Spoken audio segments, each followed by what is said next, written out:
Welcome to Loud Thoughts with Seaman and Chance. Today we have Brett Schneider, who happens to be my husband, CrossFit trainer at CrossFit Danbury, CFD. Would you like to tell us a little about yourself before we start talking? How so? What do you mean? I don't know. I just sounded really funny. I mean, in general. Give me Are you wearing underwear? That's give me a little more specific.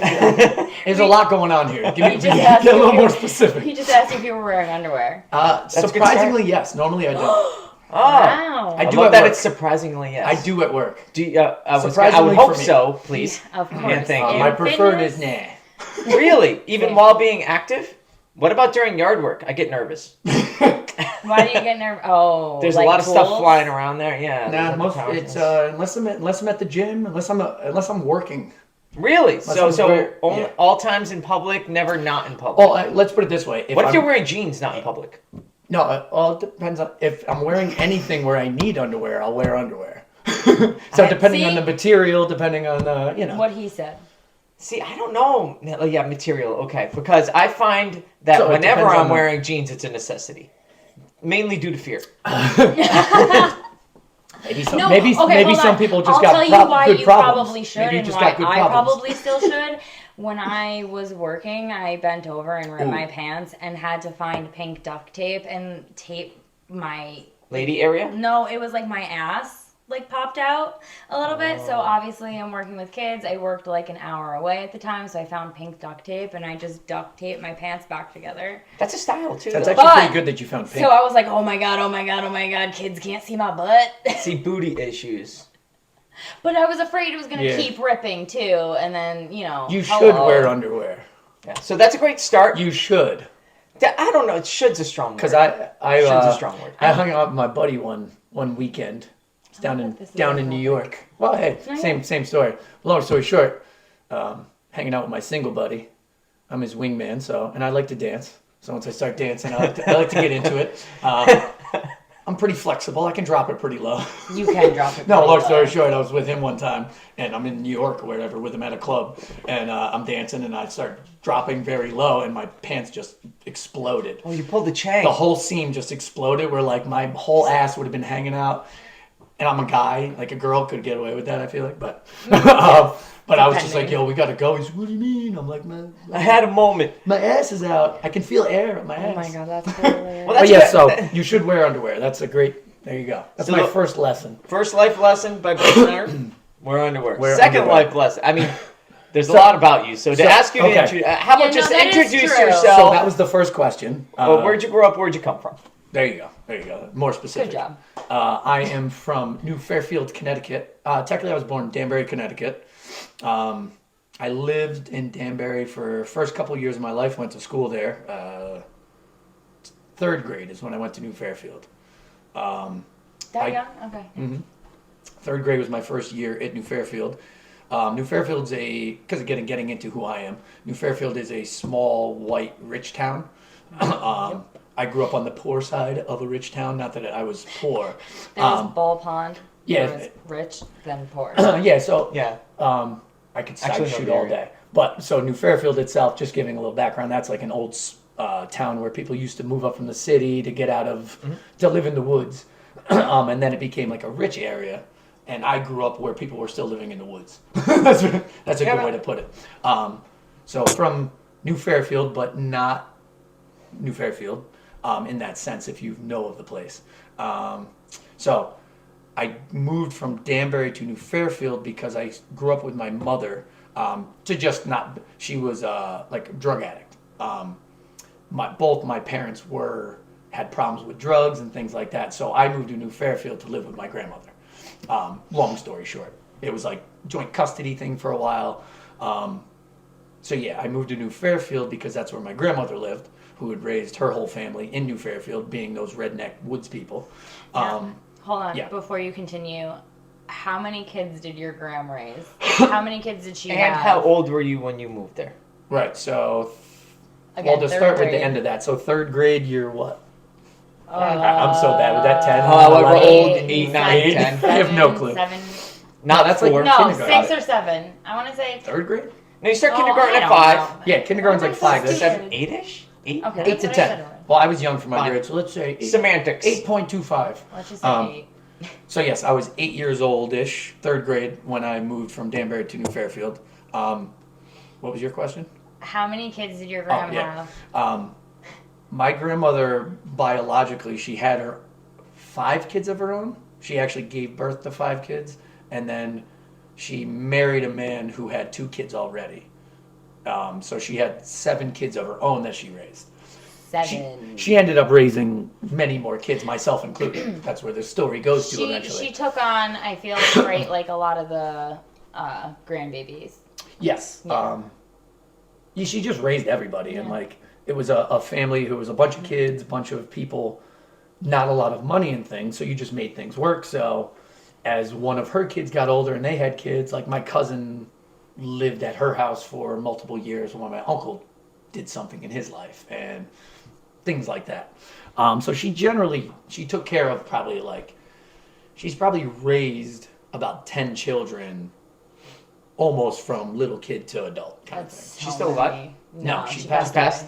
I'm bad with this. Most people know, but 7 years ago. No, that's fine. I can't. Like Something my grandfather like that? passed. No, a few it years has ago, to be too, I can't longer remember. because my dad's coming up on 10 and she passed away before my dad. Is it 10 years? Yeah. Yeah. So maybe let's call it a decade ago. Yeah. No, I'm just bad with Over. the numbers and Yeah, stuff. at least 12 years ago, I want to say. So yeah, from New Fairfield, I ended up there because I lived with my grandmother.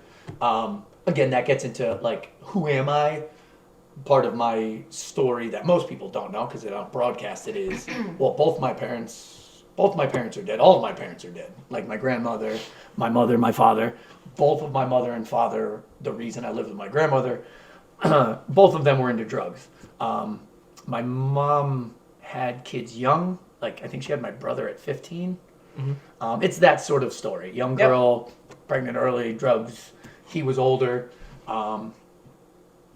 Yeah, so that's kind of my background of how I got to New Fairfield and my upbringing. When did you make the decision? I'm sure there's more questions. Well, I'm there, sure. No. I'm sure there was. I mean, I've known you for a long time, so I know a bit about this. But most people that you would talk to right now, you're probably going to answer questions I've already asked you before, but they don't know. Yes, I was going to say. Yeah. Was it a cognitive choice that you made to not become that in your life?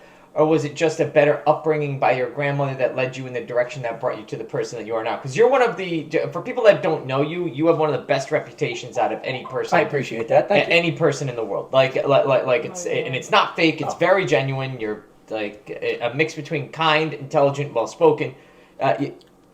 You have a very good reputation with anybody that's ever met you from the start. So I fully appreciate that. Anyone who meets him is Brett is the best, nicest person. No, I appreciate that. So you make people comfortable. It's Did you make that? Did you make the choice to become who you want to become cognitively, or did it just happen from a better upbringing? If we were to put it into, I'd say it was more of a positive reinforcement than a negative reinforcement, or whatever you want to call it, not to get fancy. I wasn't one of those people that was said, "Oh, I'm never going to do that."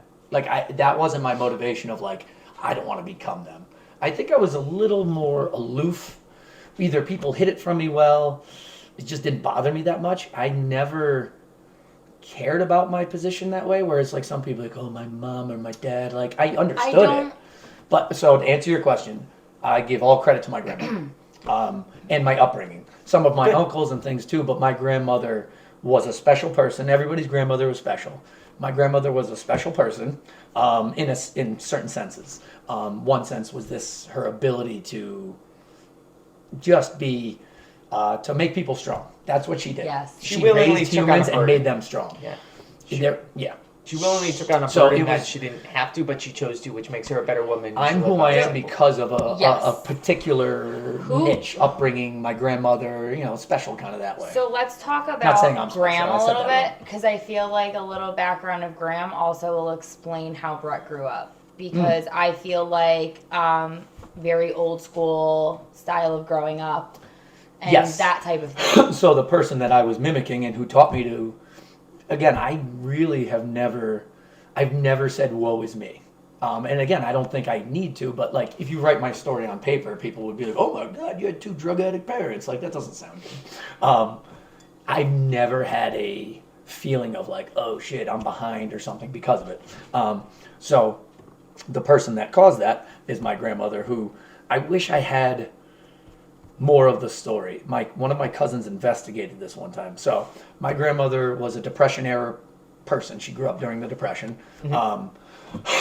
Somewhat. She was probably, I don't know how old. Her earliest memories are like being on a boat. She doesn't know where she's from. She remembers living in France, but she maybe around like kindergarten age, or I'm sorry, like third grade age. Because I remember her saying she was originally from America because she was made fun of in France for writing her sevens different, I think.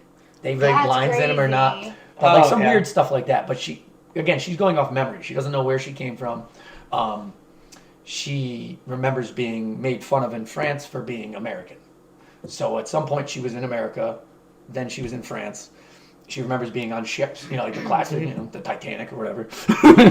But I mean, ships. People were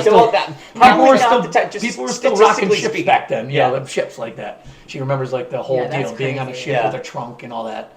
And then she was, again, raised by someone who was called her grandmother. It wasn't. She's like, it wasn't her grandmother, but it was some older lady who. My assumption is she got into the adoption system, or something. I mean, things were loose back then. But she was raised by some older lady who was said to be her grandmother. Again, this potential long stories. From what I remember, my grandmother says from when she was like little, she remembers being trained for like a circus almost. She was taught to like do back bends down the like arm of a table. So she was so small, it was like the arm of a table. That's so crazy. But she would like have to like lean backwards and like pick up a napkin with her teeth.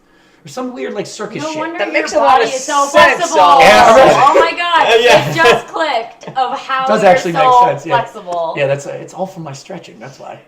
He's known for being like the weirdest gymnast at the gym. That is actually funny to talk about. I do think genetics. Oh wow. Okay. So she was some very, very weird upbringing. I'm not going to try to go into all the details that are loose, kind of thing.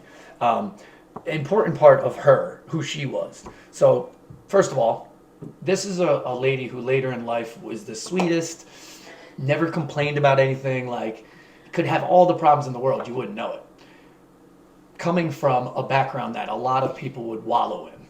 She's an orphan. She doesn't know what country she's from.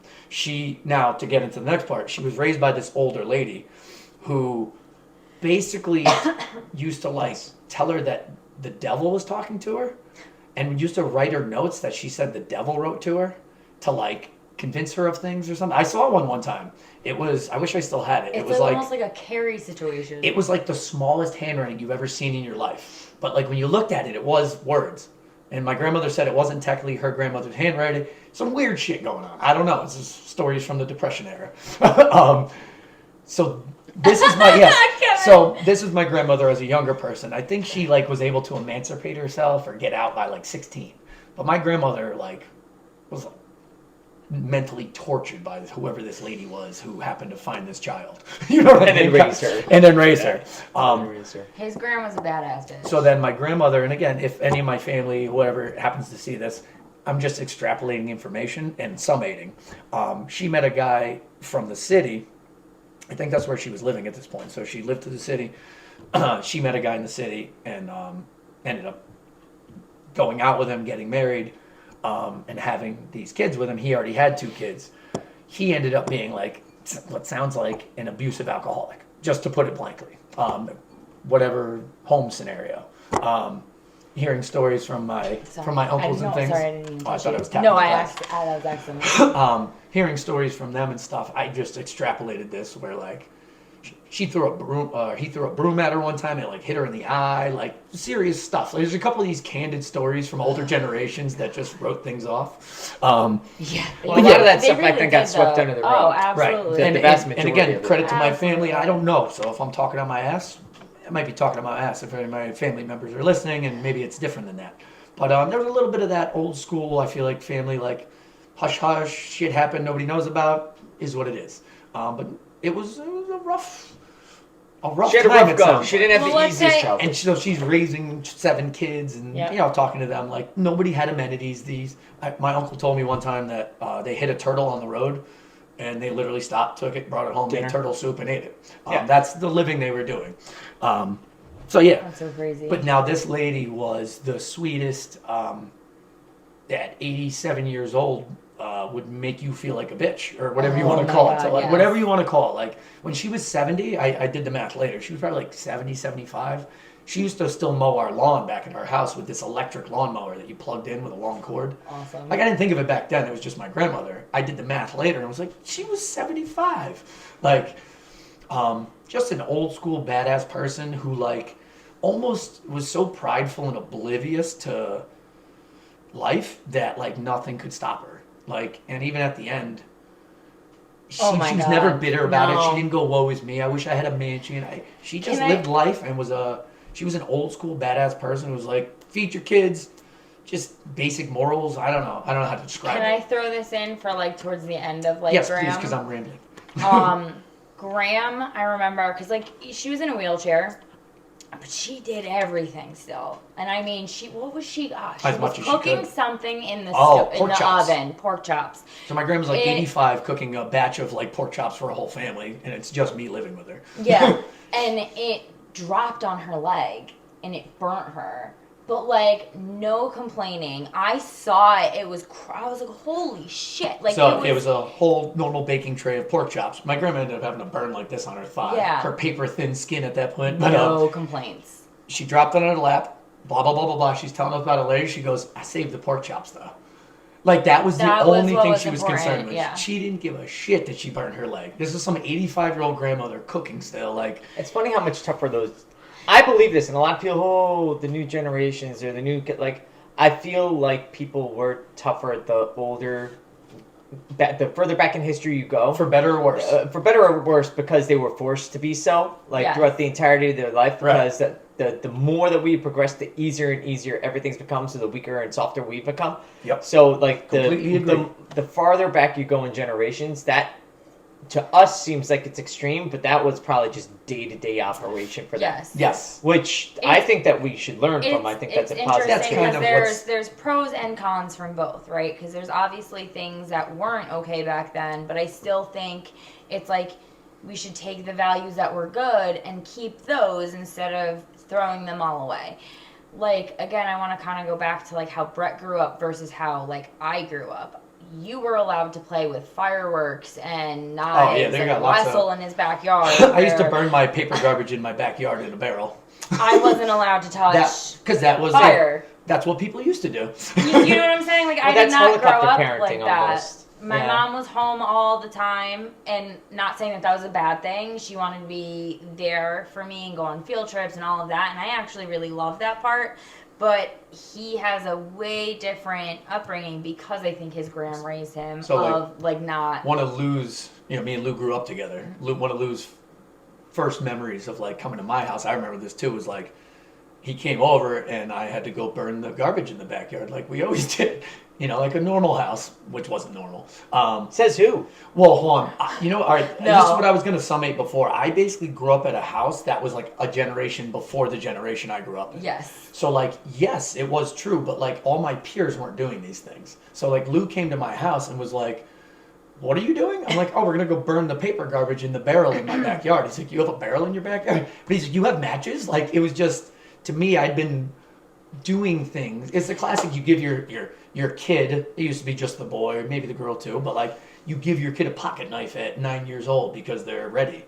Well, they are ready because they're also taught how to use and respect You're it. taught to be ready. You're taught Like, to be ready at that point. Knock on wood, I've done a lot of dumb things. I've been playing with matches and knives and all that stuff since I've been that age. I got my fingers, I got my, you know what I mean? I've had accidents, but I learned how to not have accidents, I feel like, too.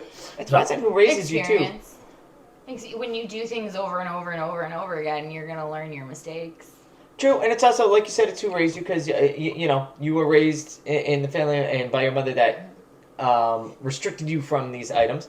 My mother was the one that taught me how you can use a lighter with hairspray to light things on fire when I was 10 years That's old. awesome. Then See, you have I that think, child, my- it still has the spirit of she knows what you want to do. Yeah, exactly. But I mean, she won't let me do it on my own. But she, see, that's they the thing. teach It's you. more like I was That's a good also way to guide. scared of everything as a kid too. So like my dad would probably try to teach me a little bit, but I was not as eager, maybe.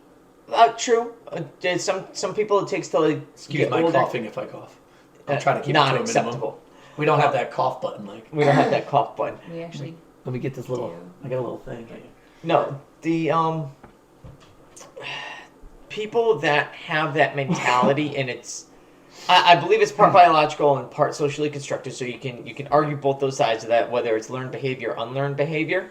But if you fear something, it's probably the first reason you should approach it, but you don't know that as a child, especially if you're being told otherwise, is the issue. Especially if you're being told otherwise. So for me, the first Yes. time I was Facing fears shown is always good. how to face my fears was his brother. Like, becoming friends with Frank started off kind of like he would make fun of me and rib me for being a little sensitive, you know what I mean? And it toughened me up each and every time because that's just how they are. They're not going to sugarcoat everything for you, especially when you're complaining all the time. And I used to complain a lot. You? So I think like your upbringing versus mine, it was like you were taught how to do things, and I think that's why your character is so strong. Oh, go ahead. Sorry. I forgot. I was going to bring up an example I bring up often. And scenario. If I was, let's say I didn't want to go to school, and I was like, oh, Graham, I'm sick. My grandma would, so comparatively, so like normal households, not everyone was like this, but I'm assuming in your household, if you're like, oh, I'm sick. They're like, oh, you okay? Oh, well, let's, you test a couple things, but you just took the word for it. In my house, if I was like, hey, Grandma, I'm too sick to go to school, she was like, oh, okay. She's like, well, then we better go to the doctor. Because you said you're sick. So it's like, well, now you start thinking as a kid, you're like, well, fine, I don't want to go to the doctor. I was trying to get out of school. So she was never like mean, but there was never like that leeway. She didn't give you the chance to then give into that. I'm kind of tying it all together, that human urge. Like, I feel like a lot of us are like ready to crumble or looking for a reason to take the day off, which is okay. But like, she didn't allow you to cry wolf is the term. But in this case, yeah. So I maybe was tired, stayed up late, whatever it was, where I didn't feel like going to school more than most days. Yeah. Whatever the reason was, I had a reason, I'm sure, but she knew it wasn't a good reason. So, like you said, no, you're not going to cry wolf, and you're not going to start thinking that these things are too big to go to school. You know what I mean? Like that kind of mindset where like you can go too far. We're like, yeah, I got a splinter. What if he gets infected? You better get some. Oh, we don't need peroxide. Let's go to the store. Like I'm just throwing out random stuff. No, what's funny is I you know? feel like I was that at some point. Like being like anytime I felt sick, I'm like, oh my god, oh my god, oh my god, oh my god, oh my god, oh my god. It was like WebMD before there was yes, WebMD. Parents were like, oh no, it might be cancer. It's I always Munchausen syndrome. My grandma's the opposite. She's like, you're probably getting stronger. It was more me though. I feel probably like good for you. I had so much anxiety too about getting sick because I hated it so much that it just fed into that as well. Yes, and you probably seemed more sick too. You maybe even like played it off better. I did get a lot of weird child sicknesses though. Like I had with scarlet fever, Coxsackie, Giardia, Mana. Like I was a very sick kid. My friend had Coxsackie. Very weird. Sorry. I'm just saying you didn't have that. You said Coxsackie. Coxsackie.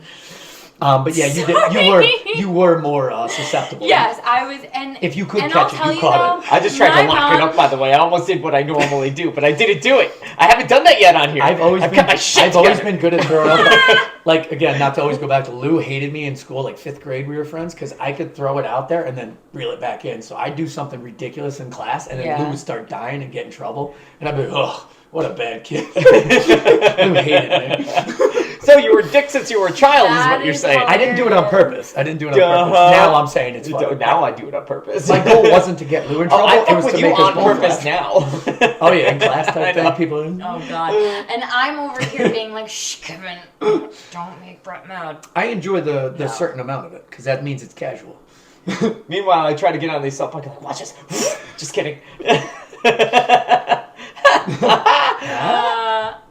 All right, Good I kind of talk. lost what we were. No, it's fine. Well, We're just ADD for a Well, minute. no, that was a good it's moment. fine. It's fine, I just it's fine. lost what we were starting to get into like morals and certain things, so it's good to... Part of it, like the personality traits that you guys derived from the different kind of upbringings and the reactions that it made, the anxiousness about being sick versus your ability to kind of like, you suck it up, buttercup, until you can't. Until you can't. Yes. Of course. But the thing is that also, how much of that creates, how much of your experience then, which is a biological and physical experience, correlates to the personality traits that you have derived that's not sociocultural. Meaning, if you keep getting sick... Re-explain that. No, that like it by action, not by being told something, but by action. You kept getting sick, so therefore you started becoming afraid of getting sick. It became a biological reaction for you because you had fear of getting sick, which is expected because of the redundancy. Ooh, but that's how that kind of action can be a framework for personality traits too. Mm-hmm.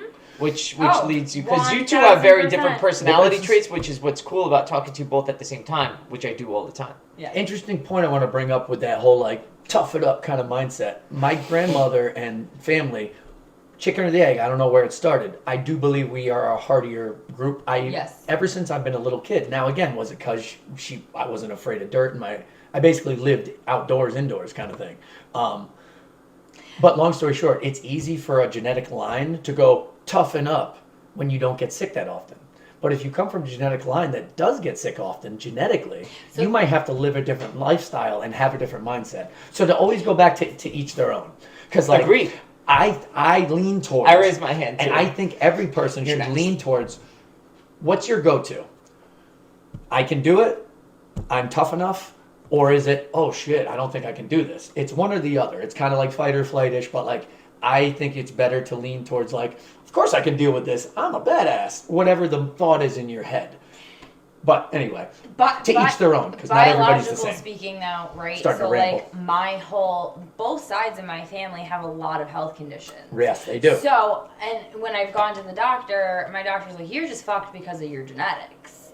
But by being lazy beforehand, it obviously played terrible into the cards that I was dealt. You can change your genetics within a lifetime, though. Hold on. Sorry. That's kind of where I was going but I started to get healthier and my mindset started to change, and even him being like, even when you're sick, get up. I started moving more.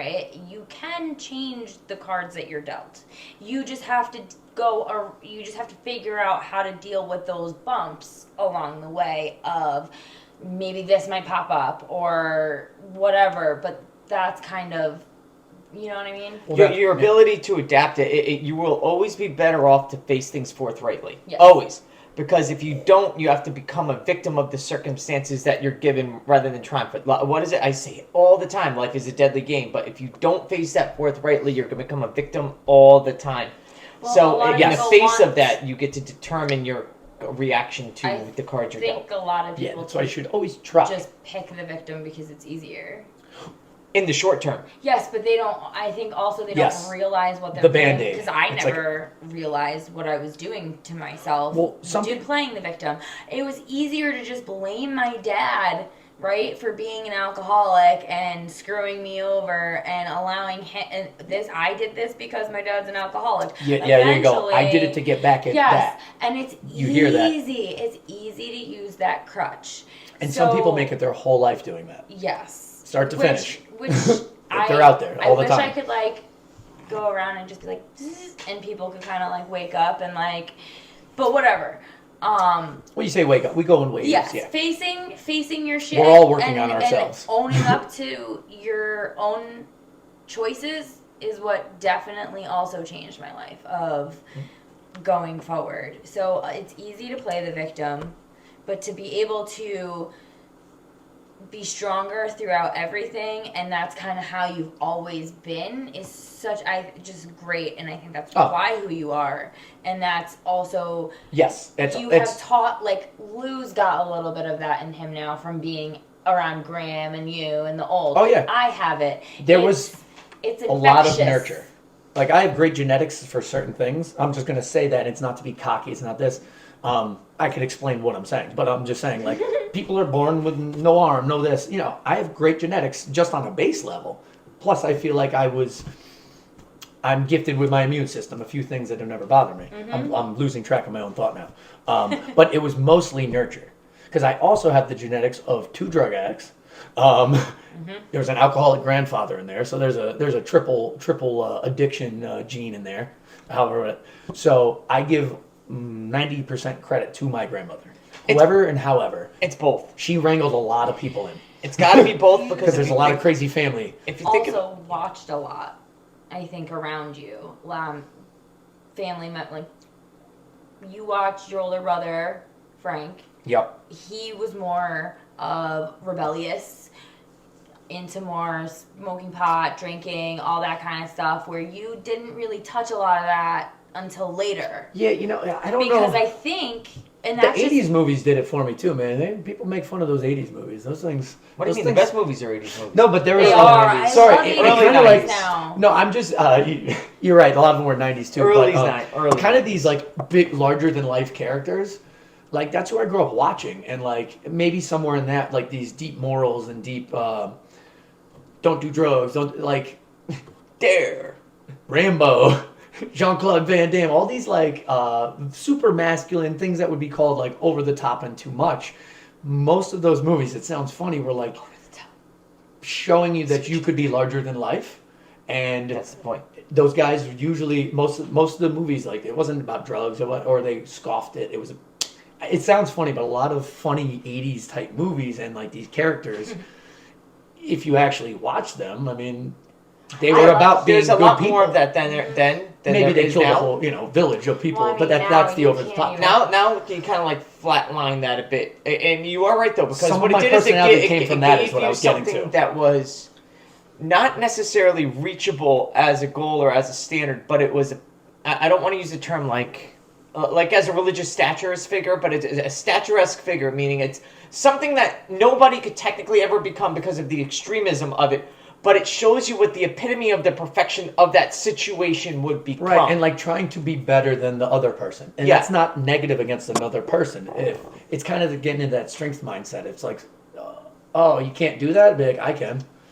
Not that it's impossible, or like it's hard to do something. It's like, good, that's why I'm doing it and now feel good about it. Let's say when I was younger, like I didn't do drugs or like go crazy not doing drugs because I thought they were so bad, or like I was around it, I dabbled, but like to me I was trying to be these guys, these people, or this thought in my head, my grandmother, I don't know, larger than life characters. They weren't sitting there doing drugs. You know what I mean? Like, I was training, I was doing random stuff, testing myself. Sorry, I'm starting to ramble. I like to. We can get into that too. I like it because if I don't want to do something, I'll go, but you do it so much better. And I'm like, or I'll be like, you can't do it. I don't know if that would work with dishes. Because if I'm saying like. Damn right, I'll do the dishes better. I'm like, or I'll be like, well, you know what, you're right. You can't do it. You can't do it. And if you hear I can't do it, you're going to do it. And that's how my grandmother was. And some people. That was big. Yeah. And that is big you're for a similar person. Yeah, you're similar. That's why I am where I am today. That's a huge motivation. When I was on what was close to my deathbed, when I was in the hospital after my injury, like slim chance of survival, major medical issues that would be for the prolonged existence of my entire life. And I still have them. But I was sitting there. They didn't go away. Well, it was kind of a dick move by the doctors too, if you think about it. I'm already so fucked up, it's unbelievable, right? Laying in a bed where I can't hear out of my left ear, everything hurts. I have a fax machine at all times. I don't even know what day it is. Tinnitus is no joke. And then you have a doctor coming and telling you all the things that are impossible for the rest of your life based on the injuries that I have sustained. Yeah, and I'm like, Interesting. But that is a mindset. Separation. But it's. Well, that's amazing that you had that mindset, because a lot of people would hear that and immediately give up. True. That's an important moment right there. Nature nurture. I think part of it was a biological mindset, and part of it was growing up, because it's just like you said, a victim of circumstance. Given your circumstances that you were raised in, you could have went either way, but yes, especially written on paper. It had to be both, though, because I have a sibling that is exact opposite of me, or was for a very long time. right. We won't go into that, but it was Yes, that's right. exact opposite of me. But we were raised the exact same by the exact same parents in the exact same house with the exact That's a same very good love point. and the exact same The variety of accessibility of life. yes. Right? With the same moral learnings and teachings and the same thing. So, and if you're going to go with the nurture part, I don't think it's always the nurture of your parents, too. It's also the nurture of your surroundings, because your peers are more influential than your parents after a certain age. That's a good point. Yeah. So anything, that's kudos to you for choosing the right I surroundings. appreciate that. I'd say, if anything, those I was like crazy when I was a little kid. Again, talking about this stuff, I like maybe it was just a little bit more. Like, I was one of those, again, with the scenario, like the school knew about me and my brother. You know what I mean? We were those kids. They were like, hey, there's those kids with those parents. But like, I don't know how much it was them, but I used to go, like, at one point they gave me a punching bag. I used to like see a therapist. Not that I needed one, but like, I was pretty crazy when I was a little kid. So maybe to give credit to my grandmother, when before I got my own cognition a little stronger and You have a started lot of making energy.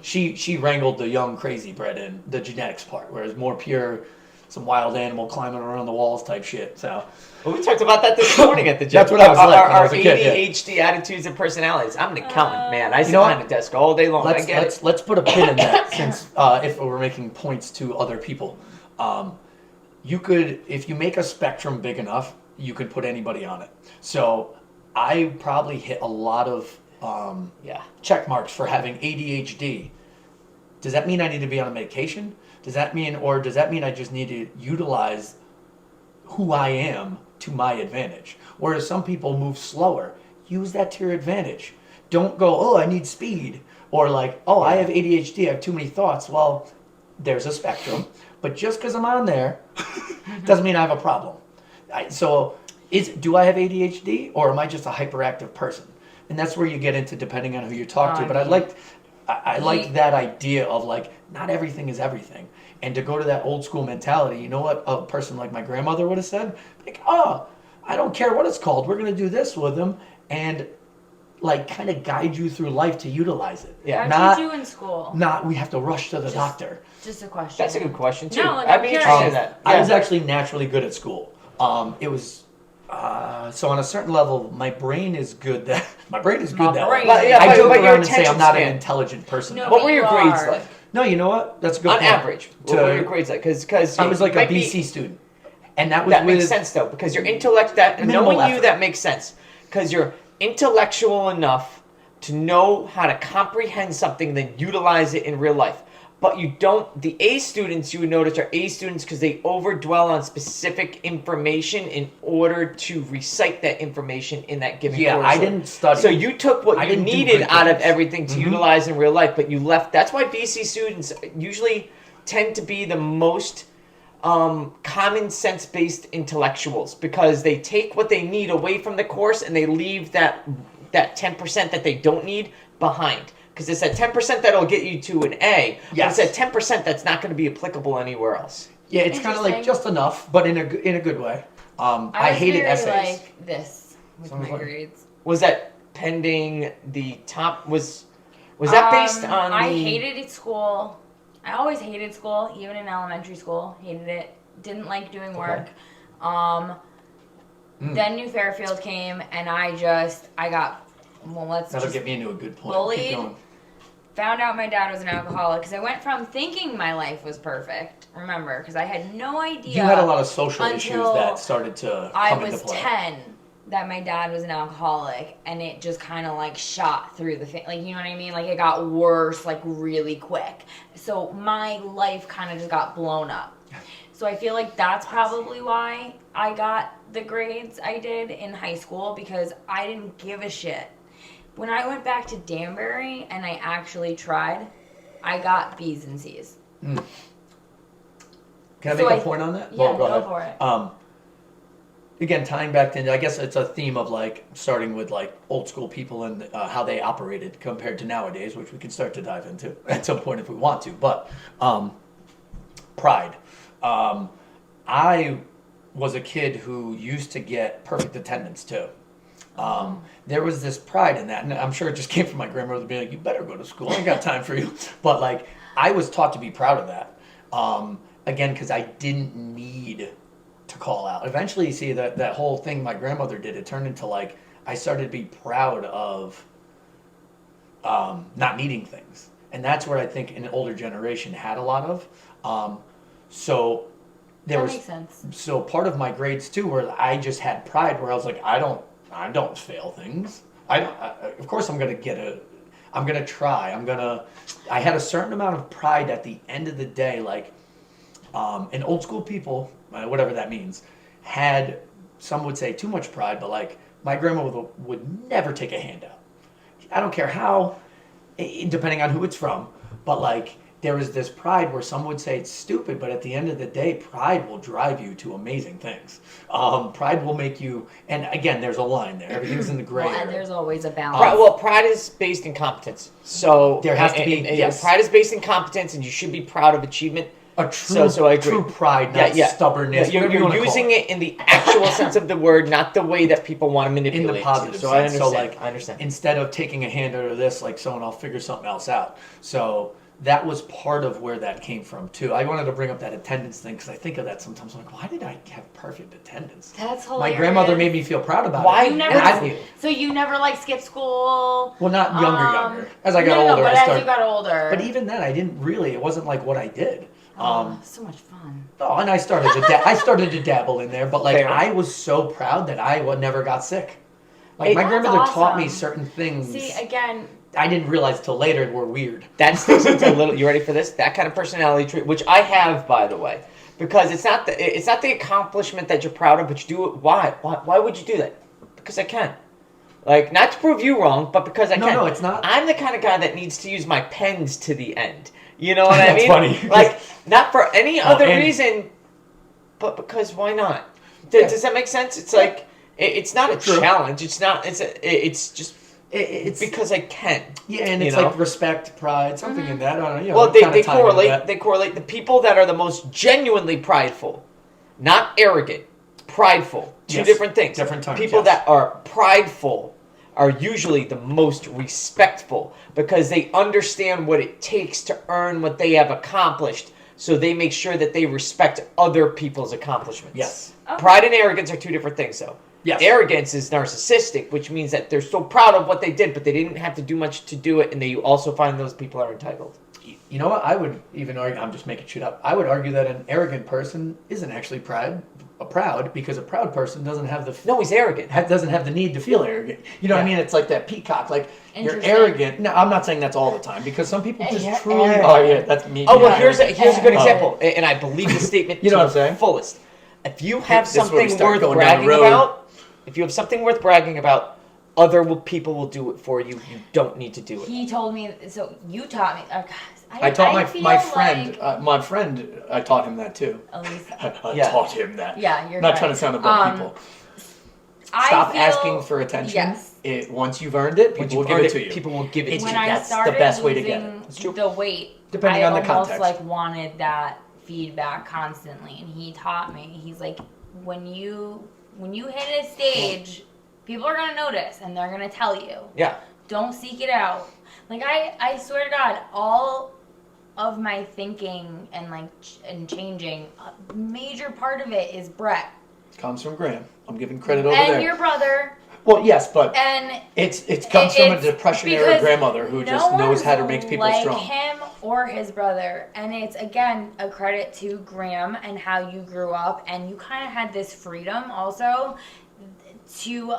to explore. I feel like who you were, Yes. and not really give a shit. Right? There was no like expectation held on you Okay, that's of a good to point. be this Specific thing. specific For better or thing. worse, Yeah. I'm not. This is actually interesting, like social thing here.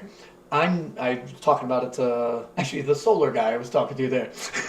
Brett made a new best friend today, Yeah. by the way. The Yeah. solar guy came to sell him solar panels and then asked Brett if he would like a job 45 minutes after he was here. Yeah, the solar guy came over today and came in my house and Yeah, we hung came out. in my house. While I was We playing played video with games. toys. And they play guitar. This is the kind Oh, of man shit, that just stressed me. Yeah, what were you What were gonna we just say? saying? I really just got You actually lost. taught me We were talking about pride and arrogance. Yeah, that was the original one. Yeah, but then I was like, you, Frank, everyone taught me, like, I've changed. Oh, because you had freedom. And There we go. her And it's not that I enforcement didn't into have freedom, specific- but I got into so much trouble that my parents grounded me constantly. So I was always grounded. So I always had to find ways around being able to do things. It was something tied in with freedom. My brain was losing it, but I'll just let it go because we're. Oh, it doesn't matter. We're in real time right now. We're in real time. We're real time, people. We don't come back. Listen, there's 9,000. The good thing about, and I say this all the time, people, Brett and I could go like 9 different directions with conversations in the same way that you and I can. Yep. The thing is, like, you guys have varying perspectives on things, and you actually make me see things from viewpoints that I wouldn't necessarily. The one thing that I do like about your personality is, although I love all these compliments today. Yeah, well, don't get used to them. No, Even though I think that Brett and I are more similar than different. In fact, a lot more similar than different. However, he knows that if I'm going too far in one direction, he'll play devil's advocate and say, "But what if?" I'm like, "That is fucked up, man." Like I argue with myself He'll in my agree brain. with I'm you. like, nah. You know, Yeah. he'll agree with something you say, but play the other side just to play it. Yeah. Well, But that's a good thing. that's the best thing to then do. it gets you thinking from different sides when usually you're only thinking from one. Well, you should, to be honest, if you want to have the best argument in the world because you truly believe something to be wrong, you should spend more time thinking the way your opposition thinks than the way that you think. And Because in truly order try to see it, too. you have to give credit where it's due. Because if you don't respect your enemy will win. Okay. And I use the term Yeah. enemy loosely because it's not, we all live together and we have to live in I mean, you in can be society your own together, but- enemy. Enemies come and go. Yeah, exactly. But the thing is, if you bill don't can look be at your it, enemy. yeah, your opposition maybe. You can have an electric bill could be your enemy, and if you spend enough time thinking like the electric company, you'll probably figure something out. Yeah. So there you go. Loose time. Okay, no, that's a good one. An though. enemy doesn't have to be like, ching, we're fighting with swords. No, you know? no, It's like, no. Well, That no, people but it is. throw the term but it enemy makes around. sense, A task, though, a right? task, yeah, in Even context. our army is gonna Sorry, I'm assess just backing how another country fights and what they have and X, Y, and Z and why they do what they do. There's a specific example of like using the word enemy. You're like, yeah. Yeah. Well, yeah, That's where the phrase you comes have to from. do that with every argument. Like every argument that you're arguing a standpoint on. So, but he's very good about that. So we're sitting around my kitchen the other night. Like he came over after the competition, and we're both like, I worked out 9 million hours. I couldn't walk off the You floor. couldn't be more fried. I couldn't be more I was fried. so fried, and I was like 4 beers deep, and I didn't even want one. And I was like, I didn't even know what we were talking about. Like, we woke up the next day, we're like, what do we even talk about? I'm like, I don't know, but all I knew is you were a dick because you kept having to argue with me. I'm like, just tonight, let me have it. I didn't know what- Wife kept being like, well, what are you guys, like, why? Matt's like, wife was politely being like, why are you guys still arguing about this? See, this She is tried to why stop us. I'm like, I don't know. I She knew said, don't not you to smoke pot? come. You like talking about Yeah, this? it's funny. That's why I knew not to come to your house because after 9 hours, and granted, I don't even know how you did it because you fucking worked out the whole time. That's 'cause our I was default just is volunteering. It's, I was like, I'm so tired. If I go to Kevin's, I'm gonna die. I stayed up with my mother for 2 I was hours after that passed because they out. were only there until Sunday night. So I'm like, Mom, but I'm gonna have a beer and hang out with you. So I'm on the couch. Aw. Yeah, but I'm delusional. I love my mother. By the way, I love my Your parents dad. so dearly. Well, your It is dad's awesome too. I've had unbelievable. more time with your mom, I so I would can really say that love more. to But see to It's actually funny. talk they're about real that more, people. yeah. They're good. Oh, they genuine are real the people. best people. And the And funny the thing day- is I'm the exact combination personality-wise as my parents. Literally the Wow. exact combination. He spent a little more time with them. If you take 100% of my father and 100% of my mother, I'm literally right down the middle of their personality Interesting. traits. Like I said, I the know good your thing mom is I more, got so the I know best your of both. I know your gift of gab comes from Yes. your mom more. Right? Oh, dude, my mother 'cause I talks to a haven't- point where like I talk to you all the time. I talk to my mother sometimes. I'm like, oh, like I will never hang up the phone on you, but I really hope you stop talking sometimes. Because again, like, where you That's learn what I from? don't like the and phone. but I will never. The older I want- generation was just better than you at it. No, not only that. Like I want to hear, and I listen though. I listen. Like my time with my mother is limited. I will listen to every word she has to say, no matter how tired I am or what I'm doing. And that's a respect that comes from that generation. Like, Yes. luckily, I got that respect from them. Yes. I love you, Mom. I'm sorry if I'm not as good. Dory, I your mom don't- doesn't watch it. I- She doesn't like you that much. She does watch this. She doesn't love you. I love you, Mommy. So, But even so, like, No, it's different for everyone, right? Like, everyone has different. I love my mom. We get along. We talk. But, like, we're also the same in we also hate talking on the phone. So Sorry. we won't. Why are you laughing? I got a little buzz, and because it's on the podcast, like, I was going to be a jerk. I'm still going to be it. You'll be like, my mom this or that. I'll be like, my mom's dead. Oh, my God. oh, It's true. Wait, do you remember That's Hot what Tub it Time is. Machine? Well, I could be like my dad. Like, well, that's... No, I love humor. That's like, it's funny because it's not Oh, that's supposed my to be. favorite humor. Oh, Remember so, in like, Hot you Tub guys- Time Machine when he walks upstairs like, oh, how's your girlfriend? Oh, really bad. Because she leaves the house and she puts the fucking stickers on everything. I've made that joke in the past many times. Be like, oh, I'm like, yeah, mine's... And you just... Yeah. People And are then you're like, like, why'd you say that? You know what's terrible? Like, Like, no, because alright, it's true. I used to make your mom jokes to Brett constantly. Like, way Ooh. before his mom passed away. Oh. Danny and I's relationship is very loose now. Yes, the first time after your mom passed away and I made your mom joke, I was like, oh. She would feel so bad. I felt Because she'd be like, oh, your mom, and I'd be like, terrible. ooh. Because he would do it. He'd be like, he would make I didn't care not that you on did that. purpose. But I feel Again, bad that's a because personality you make trait. the joke. That's a personality trait more people need, though. The ability to know when something is said in jest and the ability to take it in stride. Yeah. The fact, like, you could go one of two ways. You could recognize that, hey, that's funny, and it's even funnier considering the situation. Yes. Or you could be a dick and get butthurt over something that wasn't intended to make you butthurt. That's true. That's a If life she said lesson. it in a way that That's was true. supposed to make you butthurt, you react accordingly. Pay attention Yeah, to what's and I going would Pay on. attention to How what- was it said? and that- Context matters. And that's That's the a thing, though. I very would big never lesson make for a people joke these days. that was mean. Yeah. You know the what I mean? context matters. If your wife says How- something drunk that's stupid, you're like, well, it's funny then. You know what I mean? Well, keep that thought. No, okay. No, keep going. No. All right, I ruined it. I had to stop everything. Sorry, I just messed the mics up. With all the talk and all the stuff, my mother was a great person. She was a badass. Yes. I just want to give the dead their credit. Well, This isn't a bad talk. She had her problems. I told Danny to stop saying that because my mom will come back from the grave Oh, God, and haunt no, you. and I was my mom was terrified. a scary woman. And now I'm going to put this in context too. Oh, yeah, please do. My mother went to jail for attempted murder. She was in jail for, I don't know, up to 5 years. I used to visit her when I was a little kid. I say it candidly. It is what it is. But she was a badass woman. It was her ex-abusive boyfriend. She stabbed him in the back allegedly. Allegedly. These like, Doesn't matter these now. like scissor knife thing. I saw the thing. I was like, You saw it? the type of thing. Okay. But it was like if you closed it, it was a knife, but they were also scissors, but it was as thick as like an actual Whoa. knife. But my mom, for better or for worse, was one of the most badass people I've ever Scariest met because she was raised by. But I'm giving her all credit. She was a great person. She was actually a nurse. She took care of people. So in all this context, I started with my mom's a drug addict. My dad, I don't know as much about. I don't have to give him as much credit, but credit to him too. I feel bad for a guy who didn't know his kids. She was a badass. She was a good person. She got into drugs and got pregnant when she was young, and Look, struggled. I think- So I just want to give Hold on. no bad mouthing the dead. Yes. No. You know, that now kind of I thing. feel like I need to do that because. Not to get too Well, real no, that because way. I've been like, my dad's an alcoholic. Did my life like crash down? Yes, it did. My dad was a great person not drinking. I think a lot of addicts are good people who have issues. Not all the time, but most of the time there's a human under there who's a good person and has a problem. Your mom was great. My dad was great. Yeah. Most people are both. We Yes. know a Good and bad. multitude of people that are still alive. I know many that contend with that fight those demons on a frequent basis. Which most of us have on different levels, Yes. one way or And the other. some people come out better for it. Some people come out worse. Some people can make peace with it and use it to their benefit. And some people fall victim to something that they cannot The control. magic of Yeah. life, where It like is- you and can't it's find the not rules my- half the time. It's not my place to judge it. It's just our place to react to it and put those people in their proper places in our lives. Yes. But I Yes. will put it this way: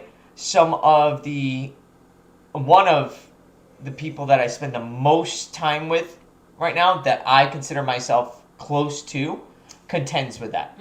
And depending on what he does with it, it makes him a better person for it. You know what I mean? At the end of the day, it could actually make you a better person because you have a battle that you're fighting that you have to win daily, where that's not something that we have to contend with no matter how much we talk about. And you're constantly growing and learning in the right scenario. If you're anabolic, it can become catabolic. It is interesting though. It is to go into interesting, fitness though, terms. Like I could, because like I say I could have gone either way. I went down the path of drinking hard, drugs, this, that. I was able to go to outpatient rehab at an age where I think it was like the perfect time, whatever it was. And I was able to kind of 360 it and kind of harness my addictions into other addictions, if that makes sense. That's 100% what it makes sense. Because That's what everybody I know does. I think every addict would say that if I whatever have a point to that once you're done. They're going to either put it to like me, fitness, or smoking cigarettes instead of smoking weed, or what, you know what I'm saying? Like, you're going to replace it with something else because you have that addictive personality. Take away one that's very funny about the word addiction. Ready? It's only used in negative terminology. If you change the word addiction to focus, they have the same outcome, but different responses when you say them verbally. It's like a lot of things in life where when you're doing something different, they're like, he's either nuts or he's a genius. You know, it's kind of like that. It's all in. Why does it have to be addiction if it's fitness? Why can't it be a place of focus? I think that's the difference in the terminology. What you're talking about. It's the terminology. It's the terminology. Anything that's an addiction is the too much line. That's what I'm saying. That makes it too much. Okay. Depending on so that's what the word addiction means is it's too much. Your thoughts can be of how you think with working out can be an addiction. If you're focused, you're not addicted yet. It's kind of like a degree. Okay, addiction it's a degree, is that level, is the negative. Here's the thing: when it comes to positive mindsets, focus versus addiction, where is that line and who draws that line? Because here's the problem, right? A lot of people can argue that I'm addicted to fitness, or I'm addicted to certain things. Like fitness is the best one because of the quantity and magnitude in which I do it, because I'm a competitive athlete, right? But it has a positive outcome on my life. It tends to be that when addiction, the word or terminology of addiction comes into play, it's when the item of interest starts having a negative impact on your life. That's an interesting, because you could say someone's maybe the addicted's the wrong word, but like if you can't stop without negative consequences, you could argue that someone's addicted. Well, can you stop working out? Would you be able to stop working out? Mentally, probably be the hardest part, right? I don't know the answer to that. Right, I never thought about that. So are you addicted? I'm a weirdo though. So it's weird. Oh, and also this is where individual That's an interesting one. And this is great. So start with there, then individual circumstance also has to come into play. If I stop exercising, not to the magnitude to which I do, but if I stop exercising in general and being healthy, a lot of the traits or a lot of the things that were problematic for me from my injury come back into play immediately. Okay. My balance goes immediately and quickly. And I actually was personally battling with what's the name of the feeling you have when you're always like on a boat where you always want to throw up? You're nauseous all the time. Oh God. What's the word for that? There's a word for seasickness? No. Yeah, like where it feels like you have seasickness. Vertigo. Vertigo. I get vertigo. I just couldn't find those. Sorry. Vertigo. No, I knew. Yeah. I can. Pretty good. If I stop exercising, not to the magnitude, but if I stop exercising over a not even prolonged period of time, my vertigo will come back. My balance issues will come back. So now your cochlear system. Is that what's called? Cochlear system? Is that right? It is cochlear system. It's mine because my cochlea is shattered in my left hand side, but it's fully intact on my right hand side. So if I don't gunking up, you got to keep them little blood vessels open. That's exactly what it is. I'm not. No, that's actually 100% what it is. That's if you don't use it, you lose it. The old school shit is always right. Old school stuff is great. So true. Use it or lose it, whatever. I love all those phrases. Extent? They're not. It's like you got to apply it to your own context. But it'll always kind of come back. It's like riding a bike. Let's put it this way: those old phrases exist that made it through the years for a reason. Like, so most of these old. This is getting into a point. If almost they stood the test of time, there's a reason it stood the test of time. But what's sad, again, they're just going on side shoots. everyone knows these phrases nowadays, especially these youngins. No, but a lot of people know phrases. These youths don't know everyone, shit. But they know phrases. Everyone goes on the internet and posts up like something positive, something change your life, but like nobody's doing it. Yeah, but nobody's doing any of that shit. What's funny is that nobody really knows the lesson. You're doing it though. Nobody really knows the lesson involved. Like Boy Who Cried Wolf. That's an old, it's pretty old school one. Well, we just used that before. Exactly, but like people still do that though. They know the phrase and they know the function of it, but then they'll go and wear out something. The funny thing is they'll go wear out a system, because that's what Boy Who Cried Wolf is like. Don't numb a system, basically. Don't wear a system out, because then when you need it, it's not there. That's exactly what it means. That's what it means. So like, exactly. So people still do that though. They'll keep going to the well until it's dry. They don't But they've know heard the that phrase. they're doing that though, right? So I feel like South Park episode. Ooh, you're getting into one of my main points. Hold on. South Park, Cartman and Jimmy are writing a joke. Obviously, Jimmy's writing the joke. But the fish Cartman starts making a story about how he made the joke and this, that, and that, and it becomes this big story, and he actually starts to believe his own lie.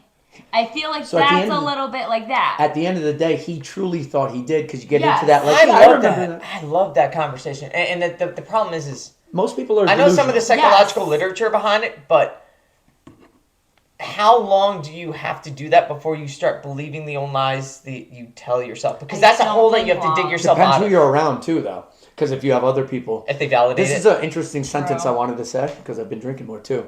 Humans, your average human is born a delusional drug addict. Because we were talking about a couple of these subjects.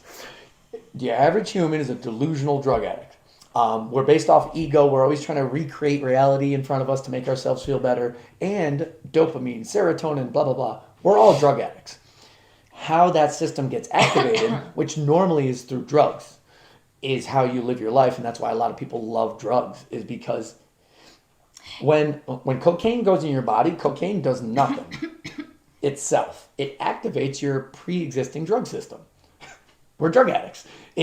Dopamine, all these things, all it does is activate the system that already exists in us. That's why we're so susceptible to drugs as people. Yeah. But the joy you get from anything is dopamine, is serotonin. The joy you get from cocaine is dopamine, is serotonin. So it's people need love, but like, I don't know what the end point is. I just like the idea that like your average human is a delusional drug addict. But hold on, so that means we have to learn. We have to learn to make humans not that. Does that make sense? We're teaching humans to not be that. I'm not saying we're all broken, but kind of. We are all broken. Kind of. We kind of are. Oh, so that means, though, then we're kind of activating that at a young age, because at a young age is when you're really enjoying most of your thrills. Going down a fucking slide for the first time. Perfect example. Like, the kid will go down that slide 100 times in a row. Mm-hmm. Just like the drug addict will take that drug 100 times in a row. Because it's simple drug. Interesting. A kid will watch a movie 100 times in a row. Maybe there's other reasons too. No, it's true. But they're just like, drug. Even no one there to stop them. They still enjoy that drug. I watched We need bigger drugs as we get older. I've watched New Girl season-wise, like all of the seasons, at least 5-6 times through. Because it's like that my one still gets you going. Because it's my comfort, and I still find it enjoyable, and it taps into that. So it's and interesting I'm simplifying life. But no, it's just interesting because I'm starting to think of all these different aspects that bring joy or spark that. I think a lot of humans would benefit from thinking of themselves as slightly delusional and a drug addict, because then you start to put into context why you're doing half the shit you're doing in your day. Like, if you say it like that, though, you also make your own counter argument. Believe it or not. Because all of the things that any drug ever does already exists within you without that drug. So you can find ways to extrapolate it within your own life. Any drug?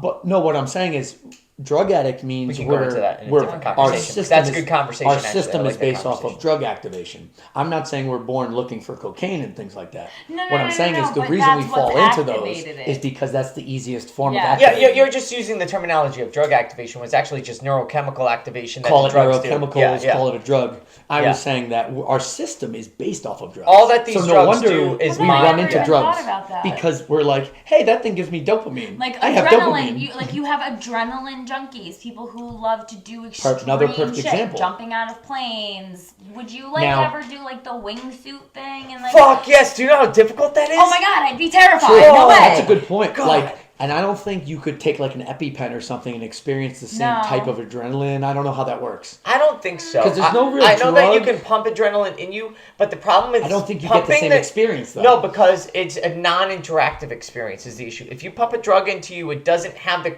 correlation of the visual impacts, the audio impacts, any kind of taste or smell impacts. It's not an experience. It's a heightened sense of awareness without And the so experience Exactly. associated The with actual chemical feeling's probably not that great not without the the experience. 'Cause I would- When you're sitting in a room going, it. Try bungee jumping. You'll know exactly what it's I not mean. great. Because I was terrified of heights. I mean, I'm still kind of terrified of heights. My brother brought me to Six Flags, and there was this cage that just free falls. Thank you, sir. Right? I'll get it just and for he the camera. talked me into going onto it, and when it released, I was terrified, but I felt a rush I had never felt in my life, and I was like, "Let's do it again." But you can't feel that without feeling it. You need that 100%. experience. You need that fear. You need that. Feelings come Your heart from our pumping. drug system. They're all tied together. it's so so it's interesting. no wonder that most humans, or a lot of humans, have problems with lots of things. Fear is where the fight or flight response. Myself right. included. The whole yin yang concept, action, chaos. That fear is what walks the line of that. So that way, when you feel afraid and then you overcome that fear, what it is, it's that boundary box that exists for that exact purpose. But that's a neurochemical reaction, and that's your body is rigged to act in that way. So that's why you feel most alive right after you face a major fear. Because every system's flowing. I was Mind blown. I know. my mind's all over the place. Since we're in a somewhat public forum, I had an interesting thought the other day, and I'd like to share it. I'd like to. Oh, I love these moments. We do this so much. I love these thoughts. So you're talking about fear. You're talking about this. Hell yeah. This is the first time I thought of this. Maybe I've heard of things. I'm gonna try to put a trademark on it. No, emotions are. Oh shit! What's the right word? Are innocent. Emotions are innocent. Ideally, you can take an emotion, equate them to energy, electricity, fire. I don't know if fire is not the right word for the energy source, but that type of energy sources. On their own, like a lightning bolt is innocent. It's just being a lightning bolt. If it hits a house, it's evil. If it hits a lightning rod and charges up your electrical conductor, then it's a godsend. It all in what you do with it. Feelings, though? So take feelings, fear. Fear can be used either way, and it's hard to use it for good. But fear is what gets you away from a line, gets you away from whatever. So is fear bad?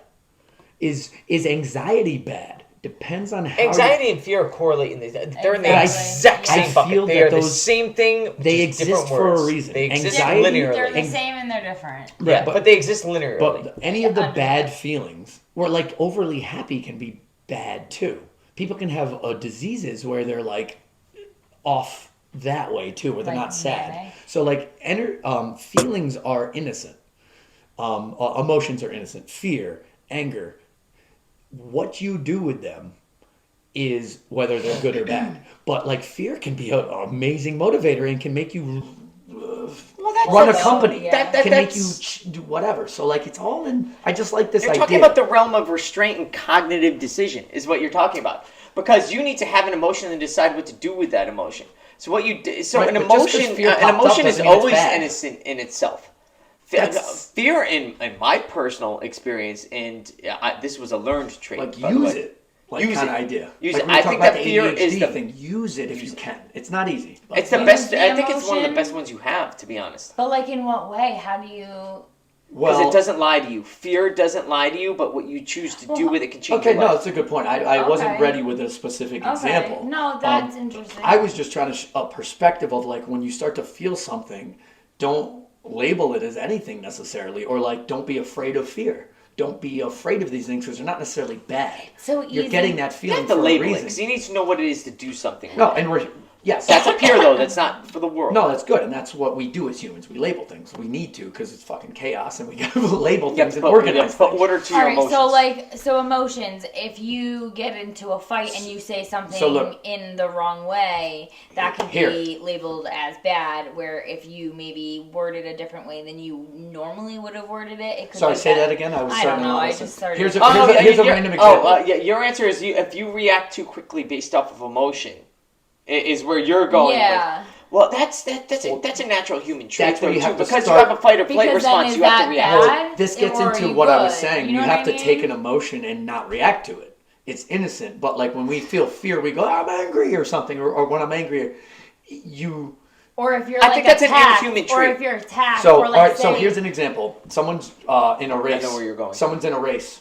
One guy gets afraid because, oh shit, something popped up, and he starts to get anxious, and all this stuff tied together, and he fucks up. Okay. Another guy fears anxiety and all that stuff, and he goes, and he holds on tighter. Oh no, I know exactly what you're talking about. We've all had those moments where it helps us, and it also screws us up. I know this is gonna sound and I'm not so saying dumb. I'm not saying you can control it, but you felt the difference before, where you're scared about losing, so you do better, or you're scared about losing, so you fuck up. This is gonna be a hilarious a race car driver or something. Yeah, Mario Kart.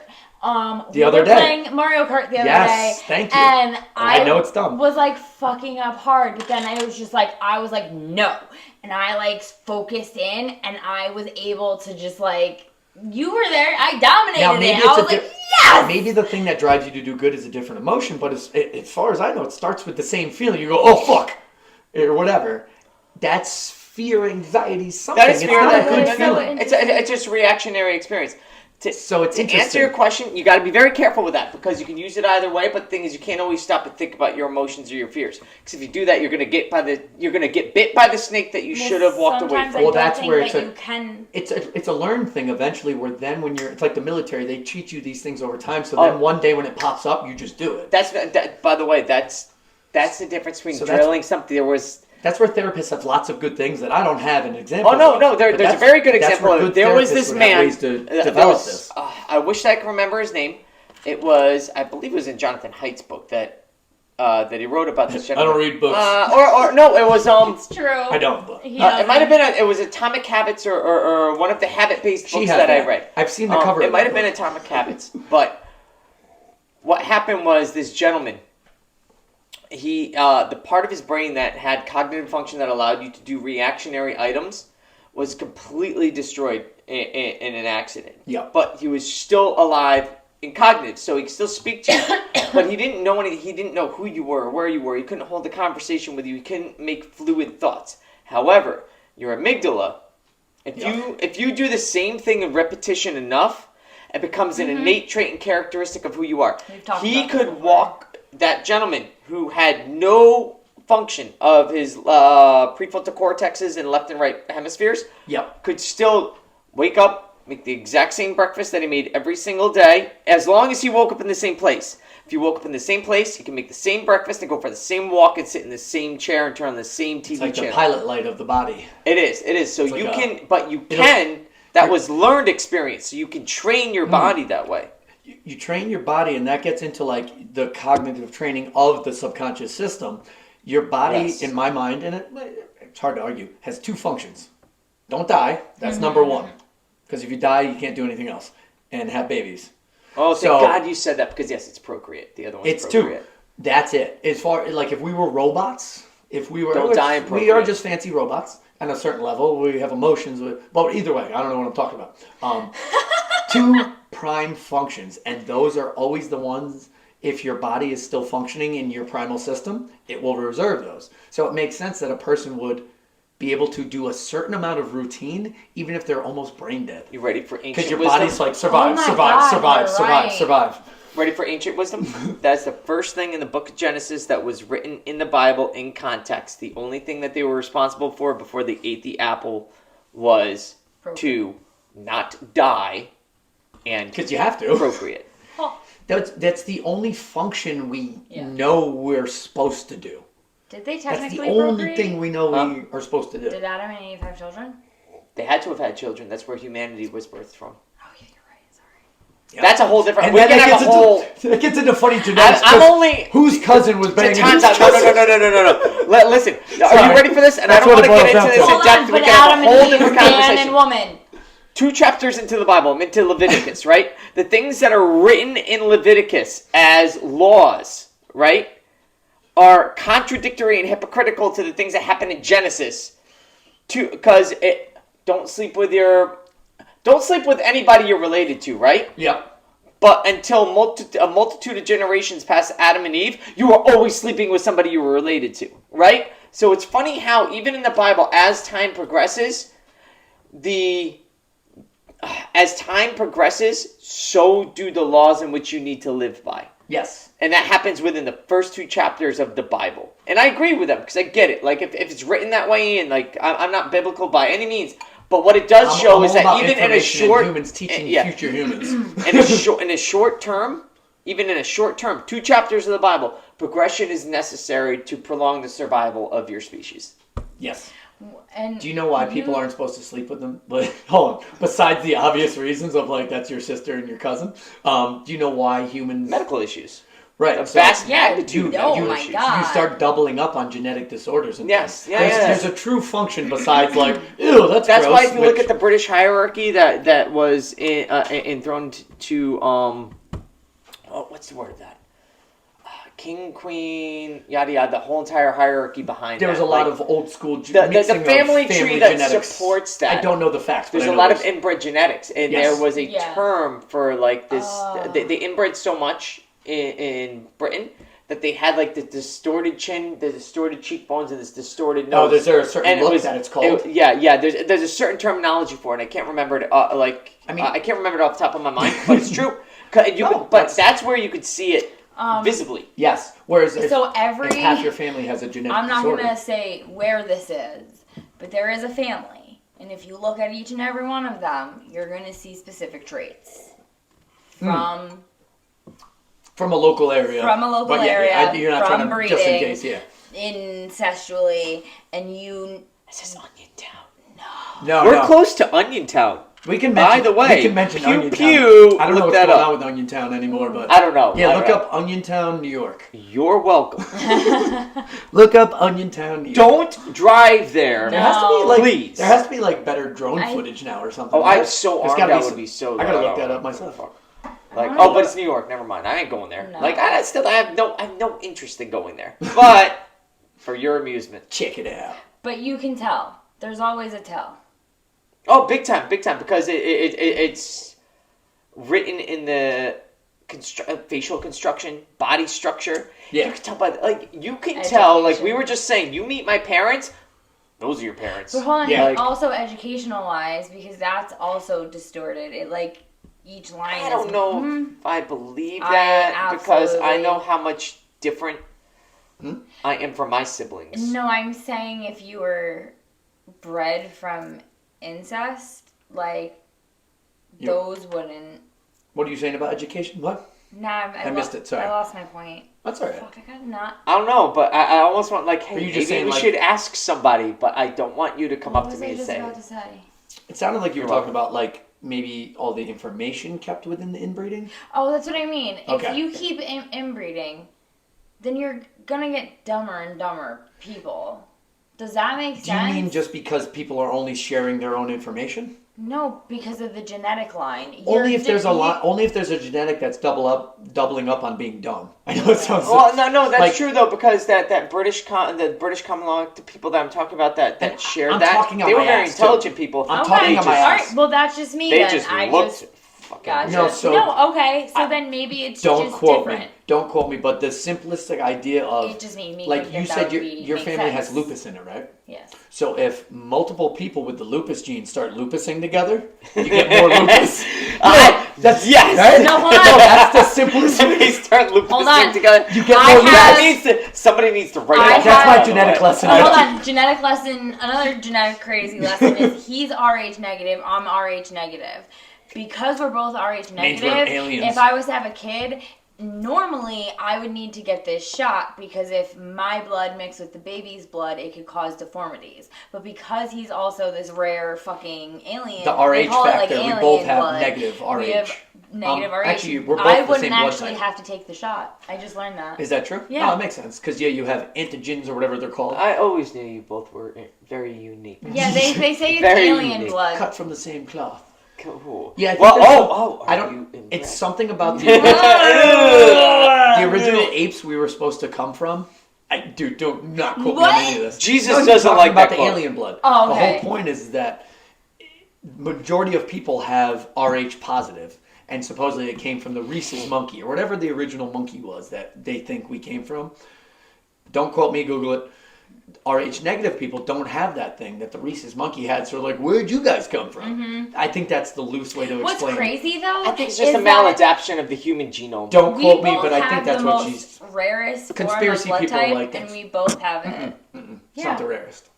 Isn't it though? You're in public eye. Okay, well, I'm You're sorry. in public eye. No. B negative, I think it's like What is 12% of people have it.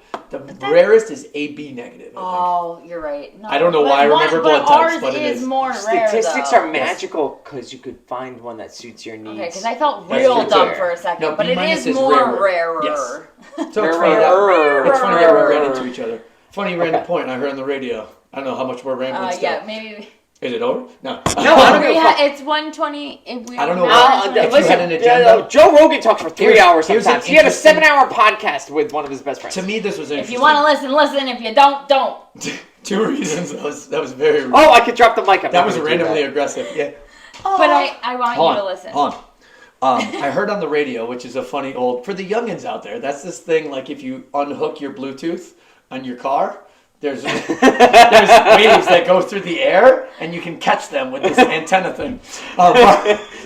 No, but like nobody listens to the radio. I do. I feel like my joke is like an old man. There's even an AM. Not recommended. But So, on the radio... Do any of the Again. stations work though? Look up the study. I didn't look up this study. Maybe it was just one. But it makes sense to me. I heard on the radio that scientists now found that who you choose to be around, your friend, your spouse, your all that, isn't necessarily based off of personality traits, all this. It's your scent. We don't smell it. But they say, call it pheromones, call it whatever. We're choosing people that we're comfortable with and spending time with. And to me that makes sense because how many of us spend time with people that we don't really like and we're kind of like, I don't even know why we hang out anymore. But supposedly, So does it we hold on, choose but you people like that person not predominantly, at but first. a lot by smell. So hold on, but you're You know when you just meet someone, you're Zach, the solar guy Zach? He must have smelled great. Solar He guy. must have Zach. smelled- That's why I'm pointing at I him. know, I just But realized he that. must have smelled great to me. Oh my god, that's so fucking creepy. I know that sounds Here's funny. a question. but Okay. we don't No, even, hold on. it's a Before, system we don't because I use wanted anymore. to say, Sorry. But let's say I liked Kevin and now I hate Kevin. Does that mean I just don't like his That's scent where anymore? No. No, I bet you would hate him for a reason. And you know what? People are like, but I still love him. Wait, no. Probably 'cause you Wait. love their smell. I don't know. It But just can makes your sense. scent? Can the You don't smell it. scent to which you emit and are attracted to as individuals change over time? Because that has to be true. Because I would say yes. Just 'cause Because the we're in people nature, that I it's was chaos. friends with and I surrounded myself with 20 years ago is vastly different than the people that are in existence Now, in my that's what I life was just today. gonna What say. would get interesting? Not in nature, totality. nurture. However, the people that carried with me through that time span also changed in not exact same kind of ways, but they progressed in their life in a way in which I progressed So check in this my out. life. Okay, Just talking. I bet would you have to disagree. our scent can probably change as we get older. So that's another interesting factor. Is your scent changing? Is my scent changing? Depending on our lifestyles. What And about- this is, I guarantee you, there's no science on this. Did they say, But did they say anything about why? Like why scent was? why do mothers smell babies and get excited? Hold on. Hold on. There's a perfect Oh, example. babies' heads do smell amazing though. Have Why? you ever smelled Hold a on, baby's hold head? on, Danny. Your reaction right now is proving my point. It So smells like there's this innate thing. fresh. Youth? Honestly, I've never smelled I a don't baby's know. head and got excited. I'm a guy. No, maybe I've never. You're right though. Okay. And go ahead and describe the fuck smell. me. I don't know. So my point is that system. New baby. Our smell is one of the strongest. Oh, you know what though? We don't have an not instrument every as strong baby as our has nose. that smell to me. So I'm So- gonna start. So here's an interesting I thing. guess I know I'm science just rambling, experiment. just proving myself.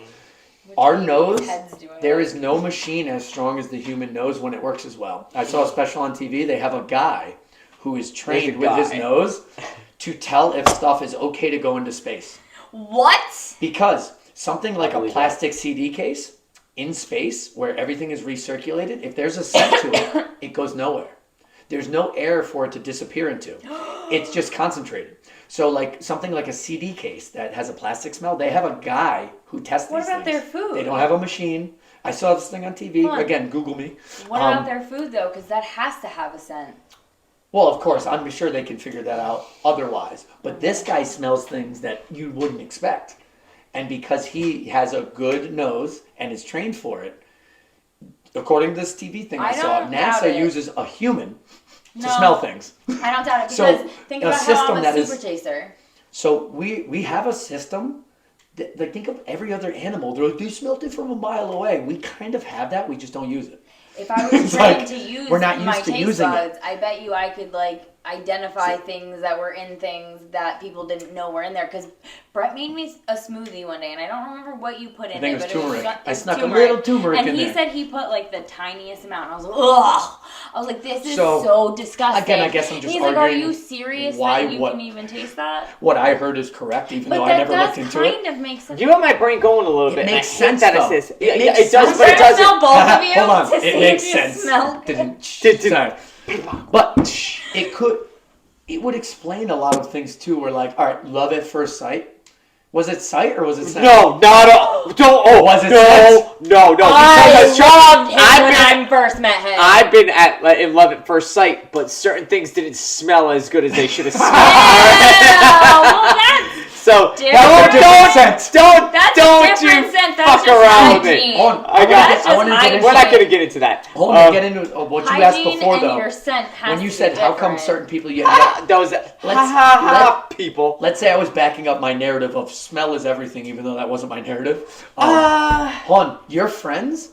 So what smells are complex. You have low, medium, high. You have layers of smells within smells. There's a head note, there's a base note, all these things. So maybe just something, maybe they only had a little bit of a scent that you liked. Maybe they're let's say there's 3 chemicals Is it and they kind of- had one and then over time that one faded. So that friend went away. Whereas maybe you like 5 different chemicals in the air and your good friends had 4 of them. I'm just backing up the idea Well, of is it kind of like, you know, You see I what I'm disagree saying? because I people don't like swish that. I'm not around saying. wine and they Oh, they yeah, smell pick this it? out right here. I don't know. I'm That- not a wine person. So. that supposedly gets more There's Dear air. different Jeff, notes look at what we're doing. Of scent, right? Yes. So- the first thing you smell is the most volatile. I love just sharing random information. I fucking hate wine. Whatever you smell first is the most chemically reactive scent aroma molecule in there.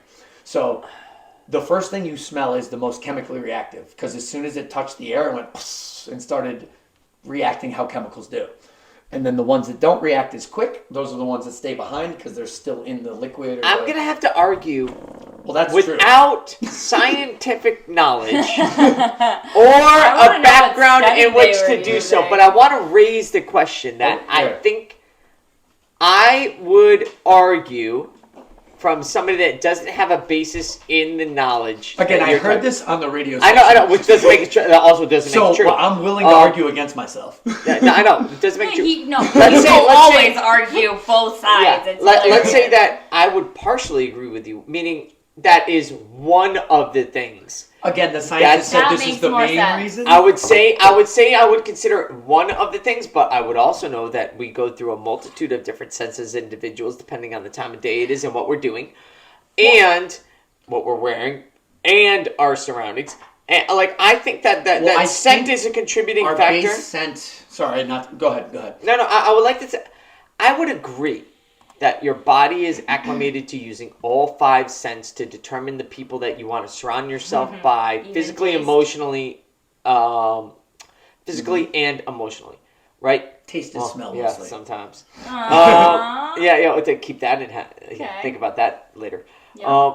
Don't. I missed it kind of, but keep it Yep. moving. Keep it moving. Yeah, Yep. please don't keep it moving. Yep. Good. Yep. I was in my safety I would in like my to own say brain. that your body utilizes all of its sense, so in order to make that distinguishment. I would not say it is not relevant, but I would not I put would say too it's much importance on one it. of the ways Here you are might be attracted things that to I've heard that someone. I'm regurgitating halfway. Yeah. What's I think that interesting- it would be part of the conglomeration that makes up that decision. Yep. Maybe I'm making this up, but I think I've heard, like we use our eyes a lot as humans, whereas that's not our strongest system.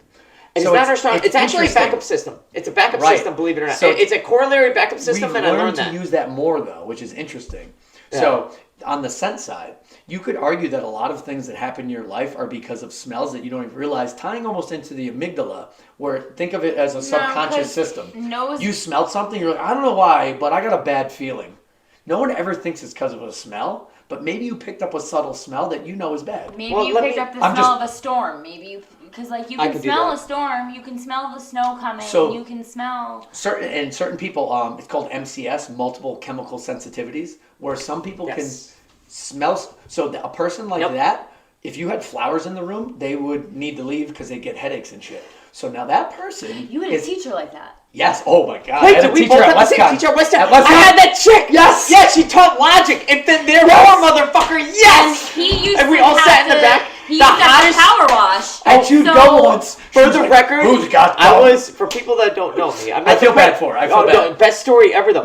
Same teacher. She couldn't smell anything. She stuffed all the people in the back 10 feet of the room, and she sat 30 feet away in the front of the room. However, I went to the opening class. You get all the dissertation information. Don't wear fucking anything. Yeah, Just come no smelling like deodorant, shit. no- all right. yeah.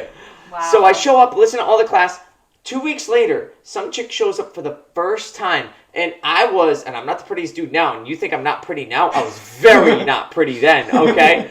The hottest girl I've seen in ages walks into class smelling delicious. Oh all right? my And God. the first thing I gotta do is I stand up, and this is not me, because I'm such a coward back then with women. I stand up and I literally grab her, not inappropriately.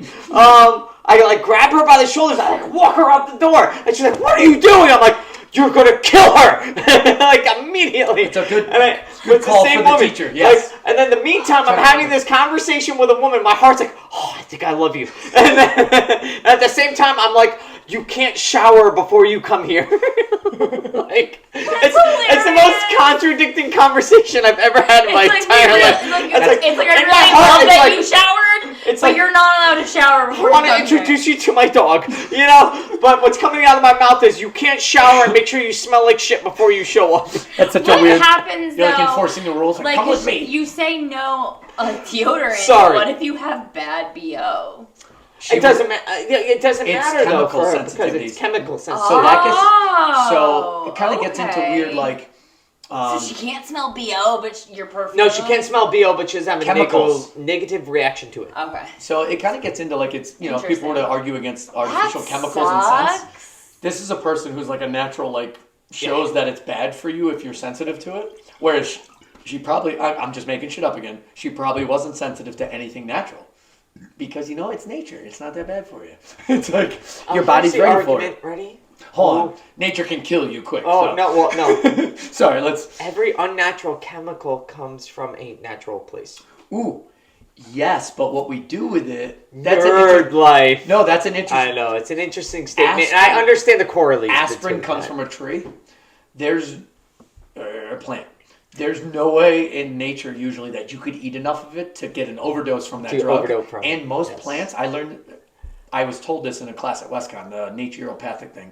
Usually plants have a buffer to whatever the chemical is in them also. You know that all is a Well, natural don't they say- reaction to keep you from eating the plant, including caffeine. But believe so it or then not. we Including extract caffeine. one chemical out, and yeah, it's from nature. Cocaine's a But great we took example of that. one chemical out, and now it has a different Oh. reaction because it's a total effect. Well, you do, yeah, you compound it. Isn't there a thing where just because you're talking about random plants and Mm-hmm. stuff, it's if it's poisonous, you put it on your tongue first, right? I heard this from a And you Navy wait, SEAL guy on one of those A survival few shows. minutes to see if you react. If you don't react, then you rub it on This your is skin life and death or if you something didn't- like This is that. life and death Life and death situations if you're because trying to there's figure out if many you- things that'll Yes, kill you. no, that's Yes. what I mean. This is if you have one plant, you're on an island. There's only one plant Yes, that grows on it. And you're trying to figure out if it's You poisonous. don't know where you're gonna get your You food start from first. No, you start. Well, this is what this skin guy said. first. Oh, skin Wrist first. first. Skin Skin first. No first. reaction Skin first. here. You go more sensitive. No reaction here. It's skin and nose. It's skin and scent. But But you're right. No, it starts here. This guy's technique and you go here, was see if there's any chemical that reacts with your skin. Area. And you then move you to go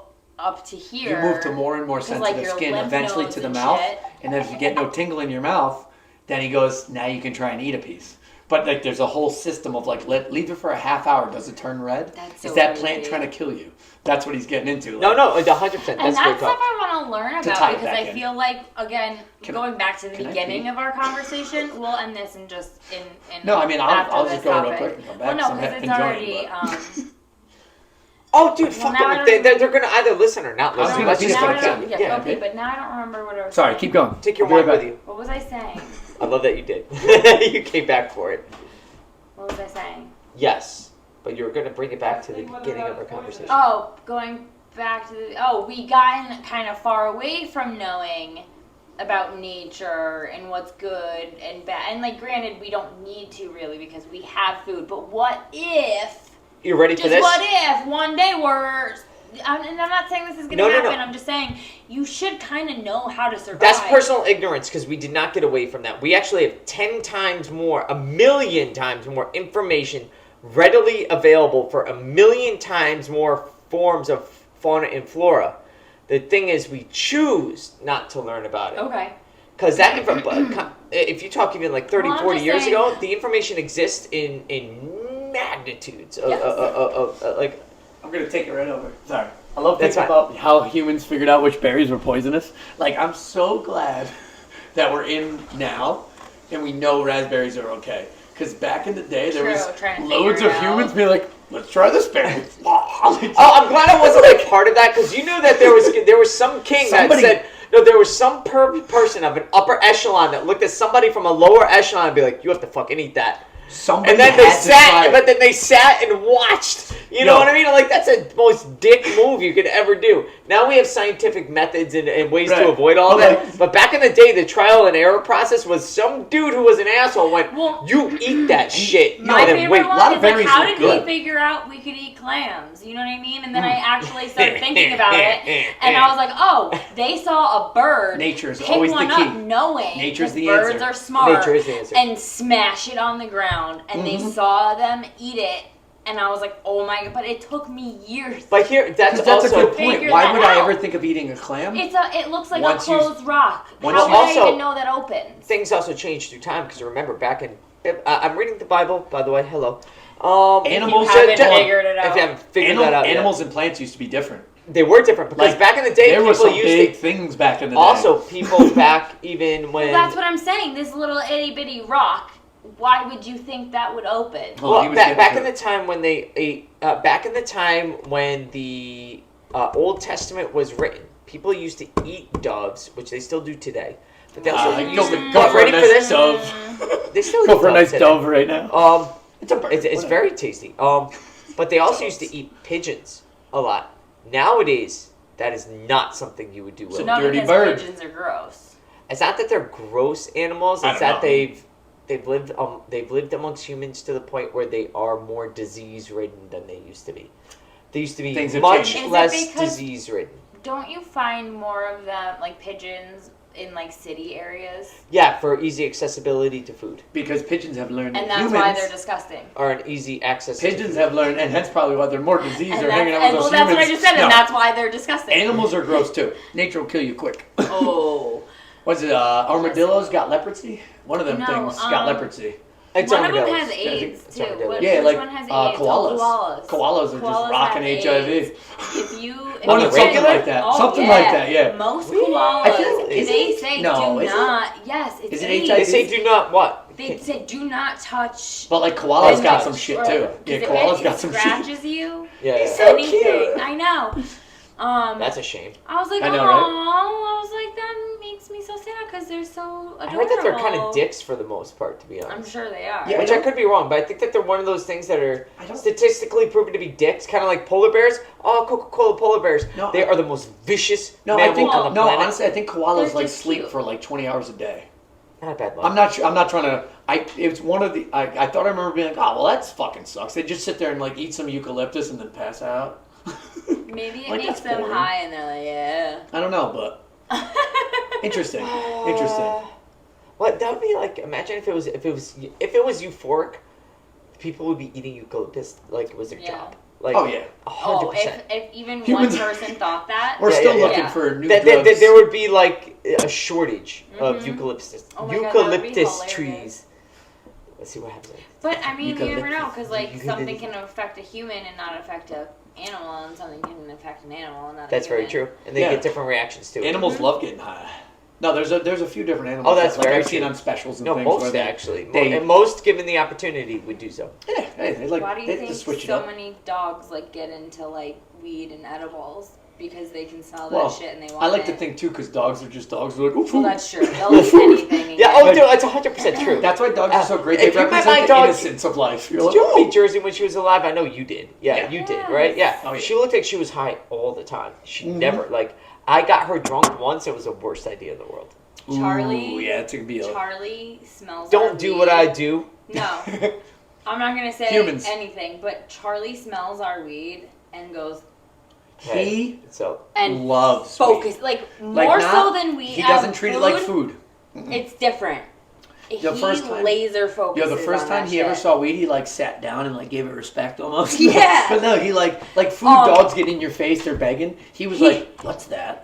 Brett And he had just stared at it, dude. weed in his hand, and he literally clawed his hand and Yes. stopped him. He did. He And like tried to drag it to himself. I was like, whoa. again, whether or not animals weed. And we did not like say, hey, Whatever. here's weed. You know what I'm saying? This was the first time. He's had a little bit in his day. Yes. Not too much, but he's had a all little of those taste. studies, I don't know if I would believe. Because Which studies? how much are you, What any studies? studies like dogs with CBD or THC or any of this? Oh. Because at the same time, it's not like your dog's walking up to be like, "Yo, nice," you know. Right. But they say you can tell so much about reactions and reactionary statistics and all that stuff. But I mean, you don't really need to be a genius to know that if you feed your dog weed, it's going to get a little high. You know. And Yeah, but okay, it's okay. So I. But why is that a learned- bad thing? I learned, hold on, I have a good. but I learned. Go ahead. Weed. So now it's more dangerous for dogs because weed is more potent. Dogs. They have less tolerance than humans, Dogs. so that's why it get gets Yeah, yeah, high they have off to. Of, Yeah. They're smaller like with a higher heart rate. very small, and I mean the smallest amount of marijuana will get them fucked up. Well, Like, think about the that. way Think about the they size of their heart compared to metabolize- our hearts, and think about how much faster it beats. Well, that It's and how they it's something about their metabolize it. metabolism too. And But you're right; so they're just now, smaller. because I was reading about this, it's like nowadays it never used to really be a problem because weed wasn't that potent. Now it's so potent, they're like warning people, like with their dogs, like please don't let them eat your edibles. It's not don't funny. Let them eat your weed. You know, like dabs. There's Well, more. It's hold more on. concentrated ways of getting Just weed like- too Yeah. now. No, I Don't agree, give but too don't much tell- to your buddy yeah. the first time he got high. You know, it's like that. Don't fuck with him. Yes. At the same time, I was like, "That's my dog. Don't tell me what to Because- do with my dog." I don't know about potency of their system, where like you give a dog too much chocolate, it dies. Statistically speaking, I don't know about it the has to be potency less. of the if chemical. you give the dog just a little too much, Are But you that's ready? now, your dog. now my question: when you looked it up, did they say they were going to have some kind of kidney shutdown, or did they say they're just going to have a bad Right. time? I want to No, it was ADD like in such a different direction. It Hold on, was- let me I do don't this real quick remember before you change direction and to cut you off. What exactly? Why I think would it shuts something down. All mammals, most mammals, again, you don't want to be finite. Most Doing mammals your all in most. That's naturally so obnoxious. Google. You know, I don't know. wanna say I got it. all I got it. mammals, I you know got what it. I'm I saying. got it. All right. Because again, I'm quoting something that I remember. Intersex my dick. All right, keep talking. But most mammals, I was watching a show, they were showing a lion. So let's say at least lions, but mammals have an endocannabinoid system, which is ready Yes. to receive cannabinoids, tetrahydrocannabinol, just to, in case, you know, I know. I'm with you. weed, I got fucking, and weed-related products. Yeah, you know, they don't know. The 2 times it's activated Well, the still kidding most from this special, from this special I saw, all these specials that have no backing. It's activated most during pregnancies and traumatic events. So like when lions, they were talking about a lion, when it gets in a fight with something, the endocannabinoid system gets activated. From what they were alluding to, they thought in this special that it helping you forget traumatic events. Pregnancy, that's a traumatic event. If you truly, but so long story short, giving a mammal a little bit of marijuana probably isn't too bad just based off this idea that they have a system to deal with it already. You said Do you see what I'm something saying? very intriguing Oh. because it allowed. It's Here's a used funny naturally. thing. Are you ready? And this is a counter argument against the usage of weed. Right. Because Love it. and first of all, I don't give a fuck. No, but There's there's that being arguments are said, arguments. counter argument to weed. Based human on using what weed? you just Let's just start said. with dogs using weed. So. No. So against- Anyone, anything. Okay, I like it. What you just said indicated that the cannabinoid system is activated to allow yourself to forget or alleviate yourself of the trauma associated with negative That was actions the in your life. theory of the people The of the theory special. of the people of which the makes special. sense. No, you didn't say that. The people of the theory of the yes. special. I would say you are worse off for that because what you are denying yourself is the ability to properly learn and protect yourself from that occurring again. If your body, if you add something to your body that will help you naturally forget that experience, you are foregoing the ability to learn from that experience and protect yourself from that experience in the future. Like where your head's at. I think it's. Interesting. I don't stand by that, by the way. That's a concept. No, I like that. It 100% concept. It's the potency. A short amount of time, though. Hold on. It doesn't actually get rid of trauma. I know It zero doesn't- science, by the way. No. Zero. So to keep going with that, so let's say, okay, you have a body. It's not even a human body, a mammal body. Why would you even have that system then? So if a girl had a baby and remembered every gruesome detail, she'd probably never want to have a baby again. But I think they can. So it's to buffer that level of experience that brings you to anxiety, that brings you to fear. Buffering It's to and forgetting buffer are it. different. So Different. I No. think So the I'm sorry. I dopamine- said to hold help on. forget. That was my words. Pregnancy is a bad example, I feel like, No. because what is going to Sorry, I make don't them think so. forget is when they give birth, there's a whole flood of hormones. And cannabinoids. I fucking hate you sometimes. I really do. That's I what's love when going he on. does I that shit get to it, me. but fuck. So what you helped make that? me feel so dumb. So what you just said, that flood, not that at all. I experience- love it when he does part that. of that experience. Again, I'm basing off this I one special. They know. were talking about lions, but it was like, why do we even have an endocannabinoid system? Because it doesn't necessarily activate, like cocaine does dopamine. Cocaine doesn't activate the cocaine system. Cocaine, we don't have a So cocaine you're system. saying Here's a so question hold on, for the- hold on, we hold have on, a but- we so I have can a understand cannabinoid this. system So though. I can understand this. Are you saying when people give birth, your cannabinoid system like releases? Yes, Okay. and no, it's to help I did you not know deal with that. the traumatic event. I didn't get This is that that's the- what you were saying. Again, Google So, me. Okay. This is the special I saw 3 Oh, no, years ago. nobody Google anything. Who gives a Good. shit? We're talking theoretical Well- here. None of this is well, hold on. science. We can't verify anything we don't know here. shit. Nothing. I want to Google me too to see more on that. But that But it here's made a- sense to me. Here's a question. Ready? Okay, so let's say that your uninfluenced cannabinoid system is activated to assist in buffering the trauma. So that way you can compartmentalize the trauma to utilize it to your benefit in the future. Yes, Okay, I'm on board with that because there's that trauma was can well occur put. in your life, but you should not. You don't want to alleviate yourself of the full experience Trauma can because make then you you weaker or stronger. yeah. Trauma Depending on how you take if utilized properly can make you stronger. If utilized improperly can make you weaker. And there's some trauma that will forever impact you for the rest of your life in a negative sense, but you alone can decide what to do with that, and sometimes it's outside of your decision. That's a whole different. that's that's a what I was whole just different gonna conversation. say. Kevin, check this out. Sometimes the What if trauma that- is unable to be buffered because people it's don't so even extreme. know that they What if have that's trauma. what if that's their Because know, the there's- trauma was Hold on, so check bad. this out. What if that's their endocannabinoid system isn't developed as another person? So maybe that's the reason why some people with traumatic Well, I'm going events. to use it to your benefit. I'm not playing devil's advocate here. Like No, in the that's what I'm consequence saying. of rape victims, like in the consequence Whoa. of rape. No, in the No, but consequence of that's But any maybe traumatic it event- is something that can allow the person to buffer that experience to the point where they can compartmentalize it so it doesn't impact them negatively for the rest of Yeah, their I'm life. getting- I think that's why I'm not a scientist. hold on. All I'm saying So is if hold there on. is something that could do that, that could be of benefit to that because that's a trauma that was not self-induced, that is so extreme that it So can then are negatively you impact you saying for the that rest of your life. well, hold on, but let's go back to why we're talking about that. So then are you saying that it's okay for them to use marijuana to forget that experience, or are we just saying that it's okay for your body to release that chemical that's already He's in just their saying it body? makes sense.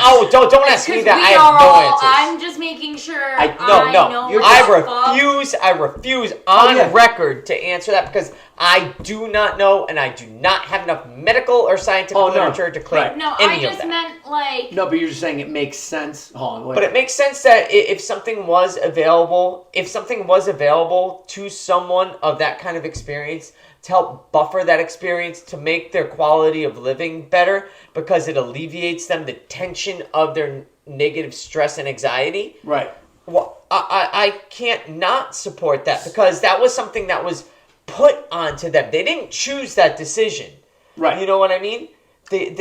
They're a consequence of somebody else's actions, and they're trying to buffer their actions so they can regulate their own lives. I would like to give anybody in that situation a tool that can help them. Which is most but I don't people, want though, to do at it to some the point. point It might where be too late then negatively at that point, impacts though. them. Yeah, I was because just gonna say, it might be 'cause too then late if because when you're giving birth is when it activates. So you'd have to be Is like it only smoking a during bowl birth? while you get raped. Is it oh my god! No, just talking about this system. So in terms of traumatic events, I don't know if it is has to be it activated actually- during hold the on, traumatic hold on, event. No, that's a scientific point. You see You're what not I'm being saying? a dick. You're having a is it all scientific point. traumatic events? I don't know. Or trauma. I would just Again, use it. I would I'm use just it curious as trauma. because we My started with information- birth and now we're talking about So, traumas. So listen, I'm trying to my see information is if coming what you from knew- something I saw in a documentary multiple years ago. Oh, what And we're I saying is remember we it. don't know anything, but it's a good for question. explaining it Oh, to me just- like that. No, sorry. No, what we're saying is we. I've gotten touched in all I by know. both of you. I'm on the record saying I know nothing. All I'm doing right now is asking questions Theorizing. because there's many more men and women out there, and there's a 1 in a billion chance they listen to this. But it's a question. If you're smarter than me and you know the literature and you know the science, it's a question to ask because maybe what you know could help someone. Yes. You know, that's what I'm that is saying. true. Well, a weird, interesting theory that just popped up is like, why do some people deal with trauma better than others? Just naturally. Could it be their weed system? And again, I'm not trying I'm to an promote example weed. of that, and I don't. And And I'm not your counting my system. horn. Your CBD2 there's system. Oh, you ready for this, There's though? too many factors. There's too many Okay. factors. No, but because that- you have chemical imbalances in your brain can also make But you again, deal with trauma. is that part of the chemical imbalance? Like, it's just an interesting theory of like the So you're cannabinoid saying system. Is you that think tied that into trauma trauma reduction? is the Also- chemical imbalance? That's a good question. Maybe. That's a question. Because That's if a it's, good my if question. God, it's you guys present are in making me go mammals, That's a down so very many good different question. my rabbit point is, holes. I learned that it's present in all mammals or most mammals and then it's activated when when a lion like fights another lion, that's when it's activated, or when you're pregnant, giving birth, not being pregnant. So is it just tied into traumatic events? And are people's systems who are better at let's say like when something traumatic happens to me, my body goes, here's 100 milligrams of fucking weed. Naturally, whatever it is, whatever the system, how it works. Whereas yours only gives you 50 milligrams and now you're more scared of that event because you weren't high during it or whatever. I'm just trying to generalize. Take away the Interesting. Sometimes though, hold on. Sorry. Because I do smoke weed, right? There are times that I've smoked weed and it's actually made a situation worse. Ooh. Now maybe we're fucking with the system that's supposed to take away your anxiety because a lot of people get anxiety. That's where I was weed. going to go with that because Maybe it's messing with And that don't same get me system wrong, the wrong it- way. For No, me, no, no. it doesn't happen that often, but This is there just is theories. a time where if I just smoke just a little too much, I'm like, yo, And you start to I feel. can't function. You start to feel traumatic. I start to go like, you know, I remember one time It I starts got to just a feel little traumatic? too high. I called your brother and I was like, can you just like talk to me for a minute? Because I feel like That was it the just, weed called Seven Ghosts. Yeah. Remember that? Oh, never It was called again. That's Seven a Ghosts. great And this is where I've learned also, remember. side note, like weed percentages and the different categories mean absolutely fucking nothing. But anyways, I called his brother to talk me down and just talk to me because I was like, I'm spiraling. This was Like, from a medical place but too. It this- wasn't somebody laced it off Oh, the no, no, street. it's No, fine. no, You no, know, no. This hopefully. is I don't care dispensary either way. weed. I have a medical marijuana card. I just smoked a little too much. That was a little too potent. And so I called his brother and was just like, talk to me for 2 minutes. And that's all I really needed was to just like regather and refocus. But it did make me feel nervous. So that's almost counter. Or it just didn't react. It was the same system. It just, you're abusing weed sometimes you activate the system and it caused what it's supposed to prevent. If that makes sense, because it's there to play with that system. But you have to. I'm just making sure. You have to fuck with it to find out. Because here's an answer Here's a personal answer to that question, not a general answer. Personal answer to that question. I went through my recovery from my extremely traumatic injury without the use of cannabis at all. I actually didn't smoke or use any weed back then, and I'm going to go on record for saying I don't give a fuck either way. I eat edibles once in a while. I don't like smoking, and we had that conversation earlier. I just don't like having anything smoke-wise in my lungs. You are 100% correct. Everyone's different. Yeah. Anything going in your lung is not good for you. That's where I was going with that. The individual experience has to be taken into account in everybody's individual cannabinoid system has to be taken into account. Yeah, that's because true. I don't know if I would have been better or worse for cannabis usage during the recovery of my injury, mentally or physically. Now check this out. That's a good point. Because I know where I am now, and I wouldn't trade it for anything. That's external cannabis. So I'm talking external. I'm only talking external. Referencing external cannabis. I want to make a distinction there, where like saying that your body uses a system doesn't mean that externally stimulating it is good. That's where I'm going with that. Right. That's exactly where I'm going with that. When your traumatic event actually happened, the moment of, according to this thing I saw, your natural cannabinoid system kicked in. Has nothing to do with external THC and all that kind of thing. The point is, though, so now picture a classic pothead. Fuck it. Chill out. Blah, blah, blah. If you're going by this stereotypical pothead type. No, we're talking stereotypical. Right. That Stereotypical. sounds like my mom, but she doesn't smoke weed. Doesn't that sound like a person who's not too worried about anything? Who's like activating the system, who's going, don't worry about it. Cat Williams. If you're already not worried and you add don't worry on top of it. Right, so that could almost, or it could almost. Weed helps, but it doesn't help like. Well, again, this is all loose. I'm just correlating back to what the scientists. We're not supposed to have answers. What these scientists said the natural system was for. But if you start fucking with the system that's supposed to make you not feel anxious, maybe sometimes you feel anxious. That's kind of like the point I'm getting to. Is you're externally just like cocaine. We're made out of dopamine and serotonin. Then we bring like ecstasy, cocaine, all these things, and it's only playing with what's already in our body, but we mess with it. And then the same thing, like serotonin, dopamine, that's supposed to, in the right dosages and balances, make you feel great. It does for a little while, and then it's fucked up. So, like, maybe smoking weed for some people, it's activating a system that's supposed to make you feel chill, and for a lot of people it does. That's where you get your classic pothead. But other people, it's activating a system that is normally controlling this anxiety or whatever's happening in a traumatic event, but for some reason it goes the other way.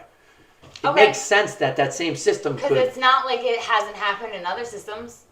That's what I'm saying, where like some people, I bet you there's people who do cocaine and don't feel great. You know what I mean? Like for whatever reason. There's people that won't feel the reaction either, because what if you're don't even feel it? What if your natural system is so potent that the introduction of artificial stimulant to it does either minimal impact, one, or if you're so high out the gate that you add more, it's negatively impacting. Yes. Interesting. Both sides to that story. From what I know, researching stuff, I went through researching this for a while. Nobody knows, in terms of balance of, I shouldn't say that, nobody knows. Our chemical system is so weird.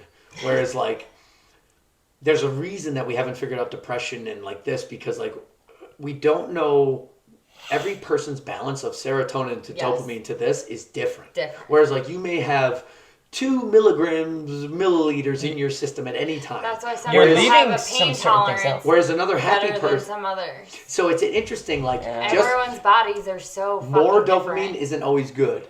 Less dopamine, it's like your own balance of serotonin to dopamine to this. When I looked into stuff, it's like kind of like scientists do not have a base level for how much you're supposed to have. For serotonin usage, they do, believe it or not. The studies of serotonins in their you have to have a certain amount, but yeah, there's been extensive studies in serotonin as they exist, and the probably know more than me.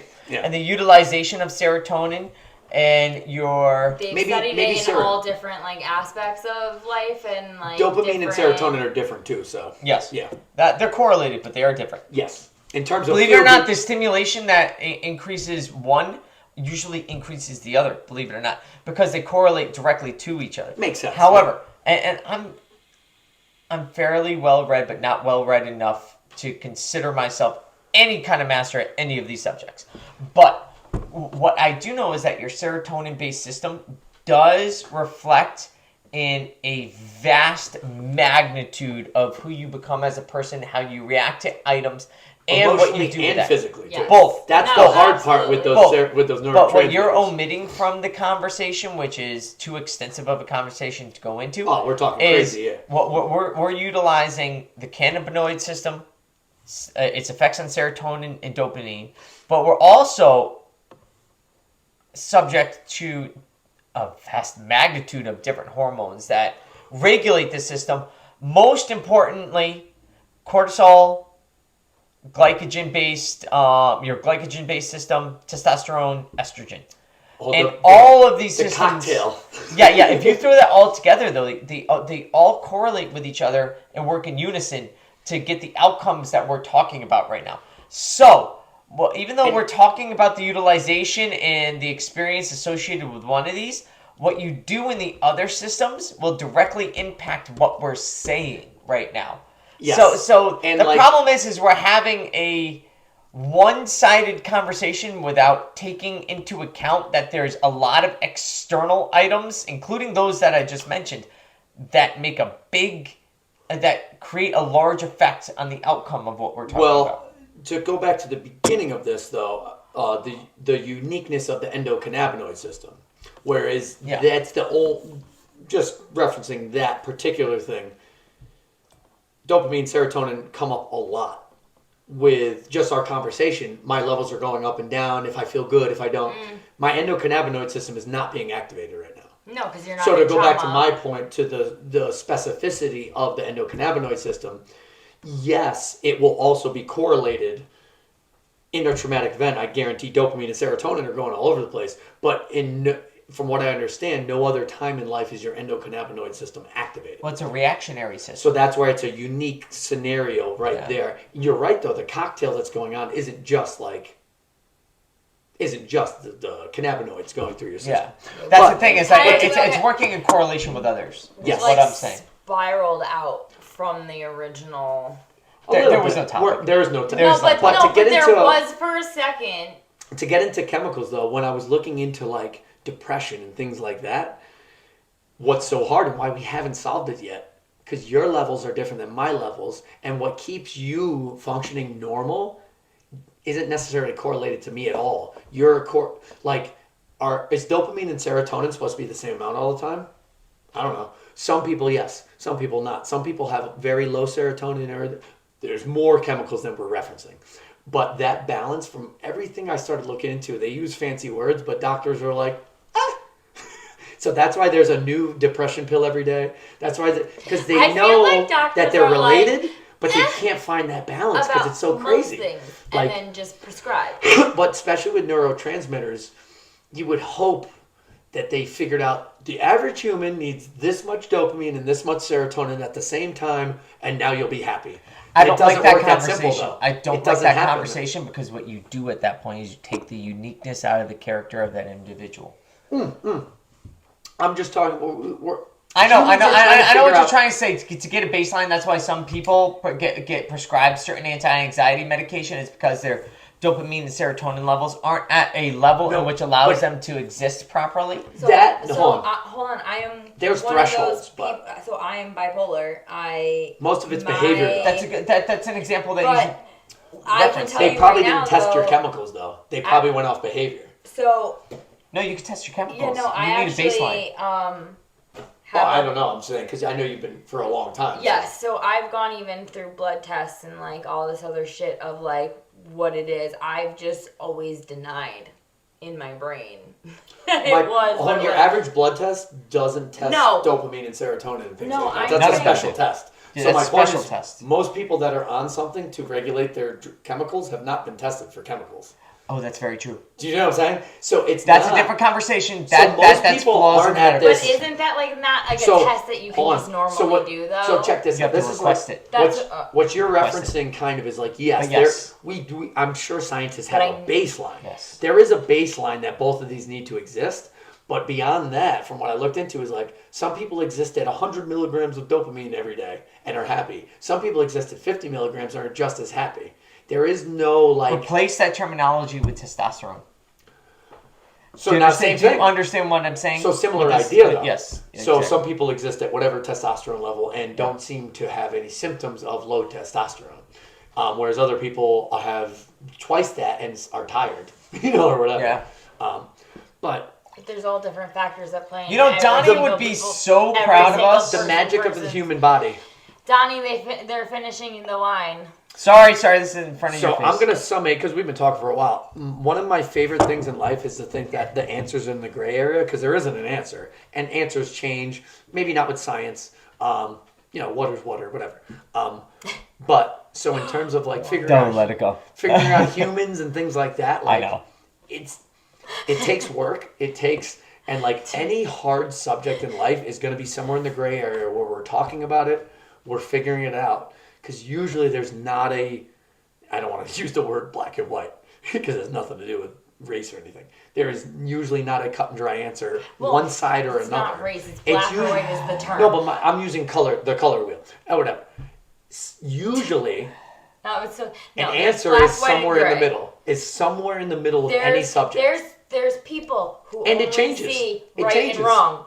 There's people who can see the in-betweens Usually of the right and wrong aren't right and That's wrong. the gray area. The Yes. gray area exists in this discussion is where it's supposed. It exists in the discussions we're having right now. Gray is the discussion between the two extremes because there always will be two extremes to everything, right? So And usually Yeah, the we extreme talked about that last time. doesn't Last week. represent a lot. You can have someone can have depression and someone can totally not understand. Like actually, my brother, me and him, perfect example. We're so opposite. He could, and I didn't know he didn't know, but like he just said he was like, I just couldn't understand why you weren't happy.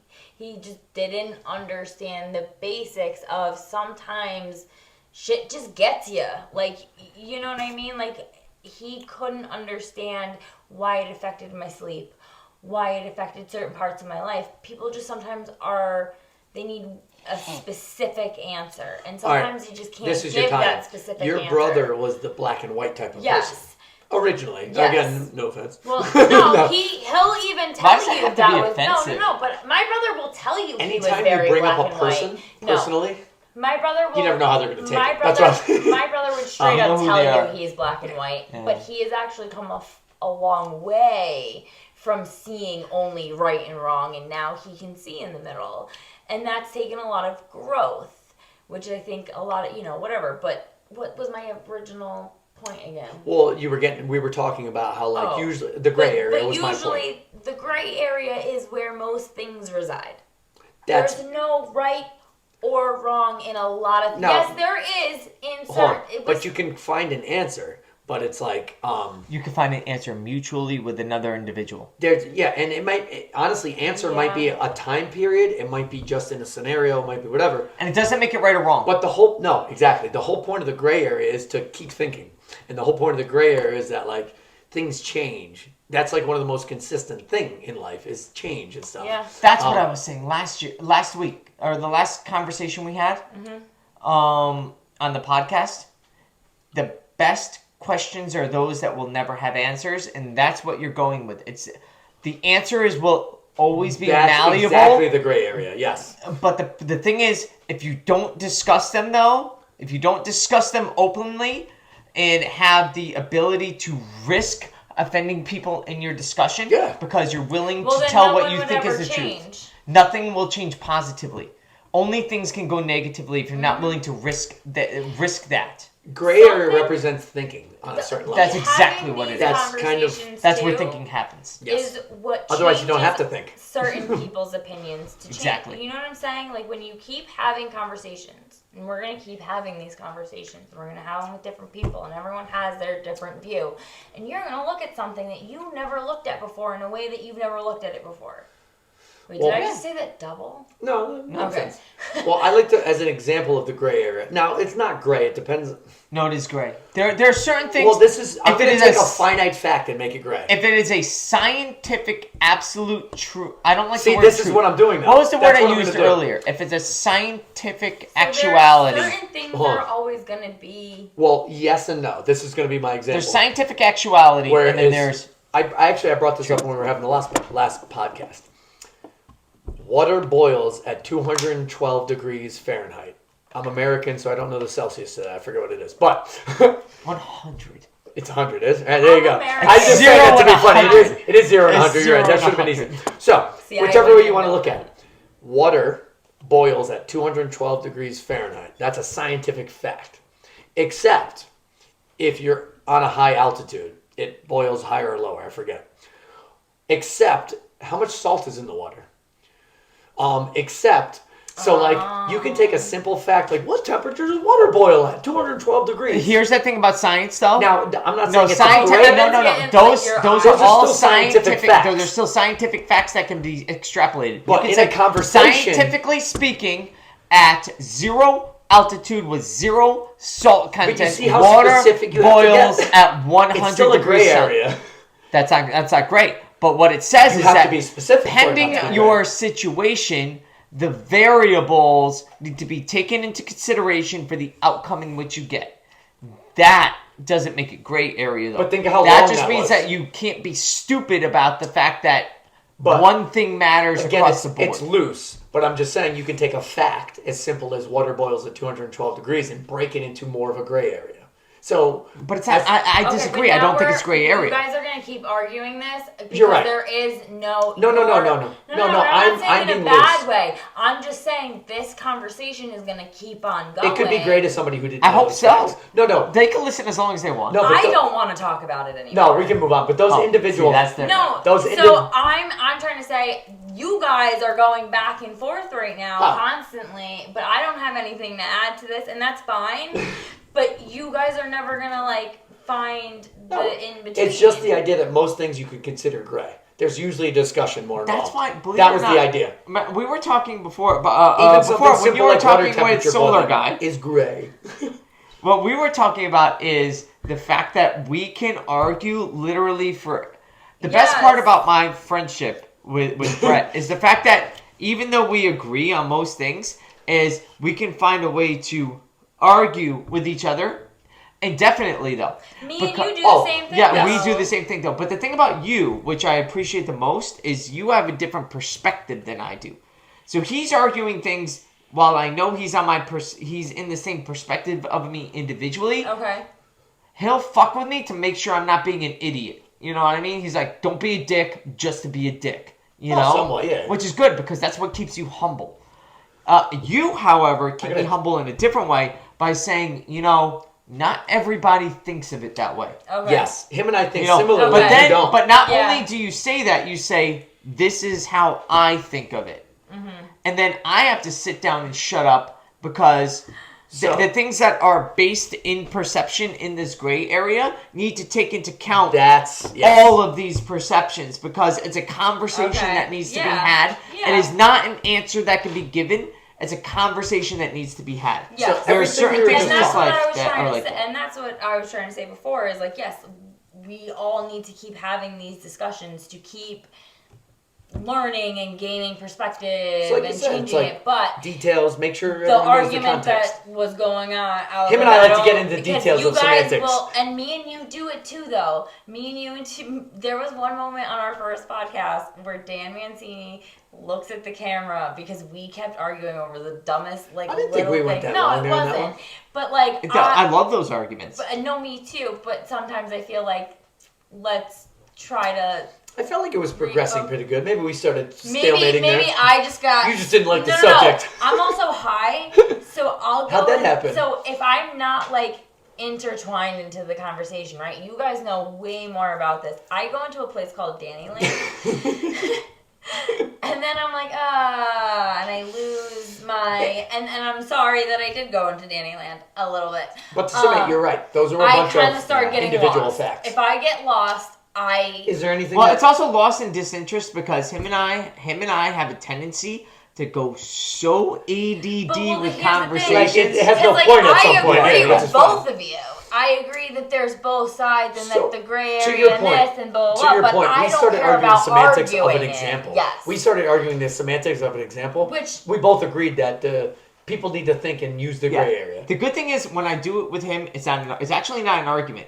What No, I didn't get even mean something it was an out of argument. it. You know what I mean? Just- I You always start get digging in something- your own brain. It's You start talking digging. points that are never going to end, almost, if that makes sense, because they can't. Well, we start almost getting end. deep into philosophy and logic and Yeah, what does it a was word like- mean. He Yeah, won't go let ahead. it end ever because he'll argue. I don't he'll think argue. you could either, though, No, that's the Kevin. point. No. We are both the same. That's why I'm saying We And do neither here of you. is the best lesson that you could Do take some away deep from dives. this. Deep dives. And we said that I said this earlier to you at the gym. That always play the devil's advocate to somebody that's even your friend because you have to give the devil his due or the devil will win. Didn't you say that to me? I have Well, said yeah, that to you good- before. yeah. Oh, okay. Because I was like, if did you you don't respect your opponent, they are going to win no matter what because they will always know something Oh, you absolutely. don't. Here, I got a funny one that, like, ties- The hold on, first time hold on. you think that you have any up on anyone, You don't. You don't. You don't. Now, this is the dumb phrase. This is from Ryan back in the day. Kind of ties into that. It's always the one you didn't think about. That's the one that gets you. Obviously, because it's the one you didn't think about. But, like, that kind of ties into that. Like, do it, the due diligence, and make sure you talk through things because if there is this thing you're missing, it's going to come up. Oh. Like you said, to the devil. You know, that kind of idea. Oh, I always, when I go into any conversation with you, anyone, But it's actually, it's always the I thing you assume forgot. I'm the idiot. No, yeah. Always. I Never. always I'm think always I'm right. the Always. idiot. Well, here's the thing. You and Brett talk in very... Well, you guys retain a lot of information. I'm not someone who can... I wish I fucking was. I wish I could retain everything that you just said and can retain everything that you You do in just said. your own subjects, And I'm then sure. I could repeat back next week what we actually talked about on this podcast and remember what the hell we actually... And I will, most of it. But my brain just doesn't work that way. So there's And that's times okay. where I'll just fine. get lost. But I've been better. Here's the thing.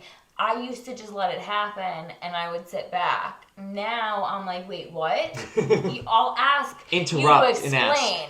Or I'll be like, I don't think this is, you know what I mean? I'm more open to saying what I feel and maybe, you know what it was? I used to feel dumb asking questions. Now I'm like, I don't really care if you think I'm dumb. Yeah. I actually want to know the answer. So that's not dumb. It isn't dumb, but you ready for this? And here's a flaw of mine. I have a tendency, at times, not always, to mansplain, and I fucking hate that about myself. You know, that's... Because Really? I want to explain things. I do. I want to share what I know, and I want you to know the things that I have learned from other people because what they gave me was a gift to me, and I want to give it to you. However, I have a tendency at times Give an to example. mansplain, and not just to women. Give to an Okay, I was dudes, going to say, An do you mean to example. just women? Or, okay, I see what you mean. Well, You you know- can't mansplain to a man. No, but mansplaining This is us talking. is being and this is condescending while me. explaining. Yeah, semi. Yeah, That's... it's if you not had even to- semi-condescending. I know this Well, isn't because that just condescending? Assuming when the you other- say it in a way where you feel like you're smarter than the person you're talking to. Okay. Yeah, or like you're explaining it like they're a 2-year-old kind of thing. The same idea. Where you feel like you're more intelligent. And I hate that when I do that. And I do that occasionally. Okay. And I want to be held accountable for every time I do that. Fair because I enough. do not like that I trait feel about like myself. it's a tricky road, though, because that's the same thing as explaining something so anybody can understand it. But You're sometimes- assuming... It's a Hold on, but slippery slope, but you don't want to be a dick at the same Hold on, time. but has anyone said that you were a dick for saying it? No, but I have been called out on mansplaining. Okay, so And- if you and if I you agree have with been it, called and I out agree on with it. I will say, then fine, then maybe you do mansplain. I've never seen it. But I like when people explain things to me. Unless it's like something Well, you know really you females stupid. need to never go wanna- slow in the explanation. Oh my god, I I know love I didn't get that one, but No, you guys really got me lost. No, I just heard, you being the only female right now being like, I love when people explain things to me. That's where I just jumped off of It's that. a joke. Joke. I don't care either way. Yeah. Fight. Anyway, did you have any subjects that you wanted I to don't chit chat know. about? I Not to feel put you on the like spot. maybe Oh, all right, because we're like 2 hours into it, 2.5 hours into we're it. pretty No, long don't into fucking it. listen to us. This Now Two we're and doing. two. Oh my lord. You've already stopped listening. No, we're still enjoying Now- it. Then let's just say goodbye so I can turn it off. No, let's keep it on so they can We hear might have us a good talk to But each if conversation. other. they want, okay. No, you can If always they edit want to that. hang up, they would have hung up already. Is it live? Ready for this? No. We all watched. Ooh, we should What do a live is one. a woman? Oh boy. The No, wait, documentary hold on, by no, Matt. no, Or is that a whole nother thing? no. That needs to be a whole other podcast in itself, and you goddamn know it. All right, fine. I mean, it's fair. No, I'm That sorry. is a whole subject. Okay, It's- so next time we all talk. So here's the thing. Next time it's going to be someone else. Then after that, me and you will talk about this documentary. We have him too. Yes, of course. We'll see. Well, yeah, we'll see. I love you both individually and differently, so I appreciate Well, you we both at the also same time. have. We It's might so think- opposite. I love talking Well, to you that's at the why same we do. time. Yeah. Like that's why I like Like having we you around. agree on a lot of But that things, is, like, but we also almost- don't. But you explain it differently, and you have different mindsets in your approach to what you explain. That is a Gotcha. good. You can that completely is a good agree, subject, but though. what you will tell me Yeah. will be different No. than what you tell me. We can't at 2 hours All right, and 20 fine, minutes listen. Hey, start if it's talking about interesting, an it's amazing interesting. topic. If it's interesting, it's interesting. It is Okay? interesting. It's a very big good topic. We love you. We do not apologize Hopefully for that was talking this entertaining. long. Hopefully. We're 2 bottles deep, by the way. If you liked it, you liked it. And if you stayed till now, Yeah. we're happy Listen, you if stayed. you didn't like it, whatever, hang up. Love you, bye.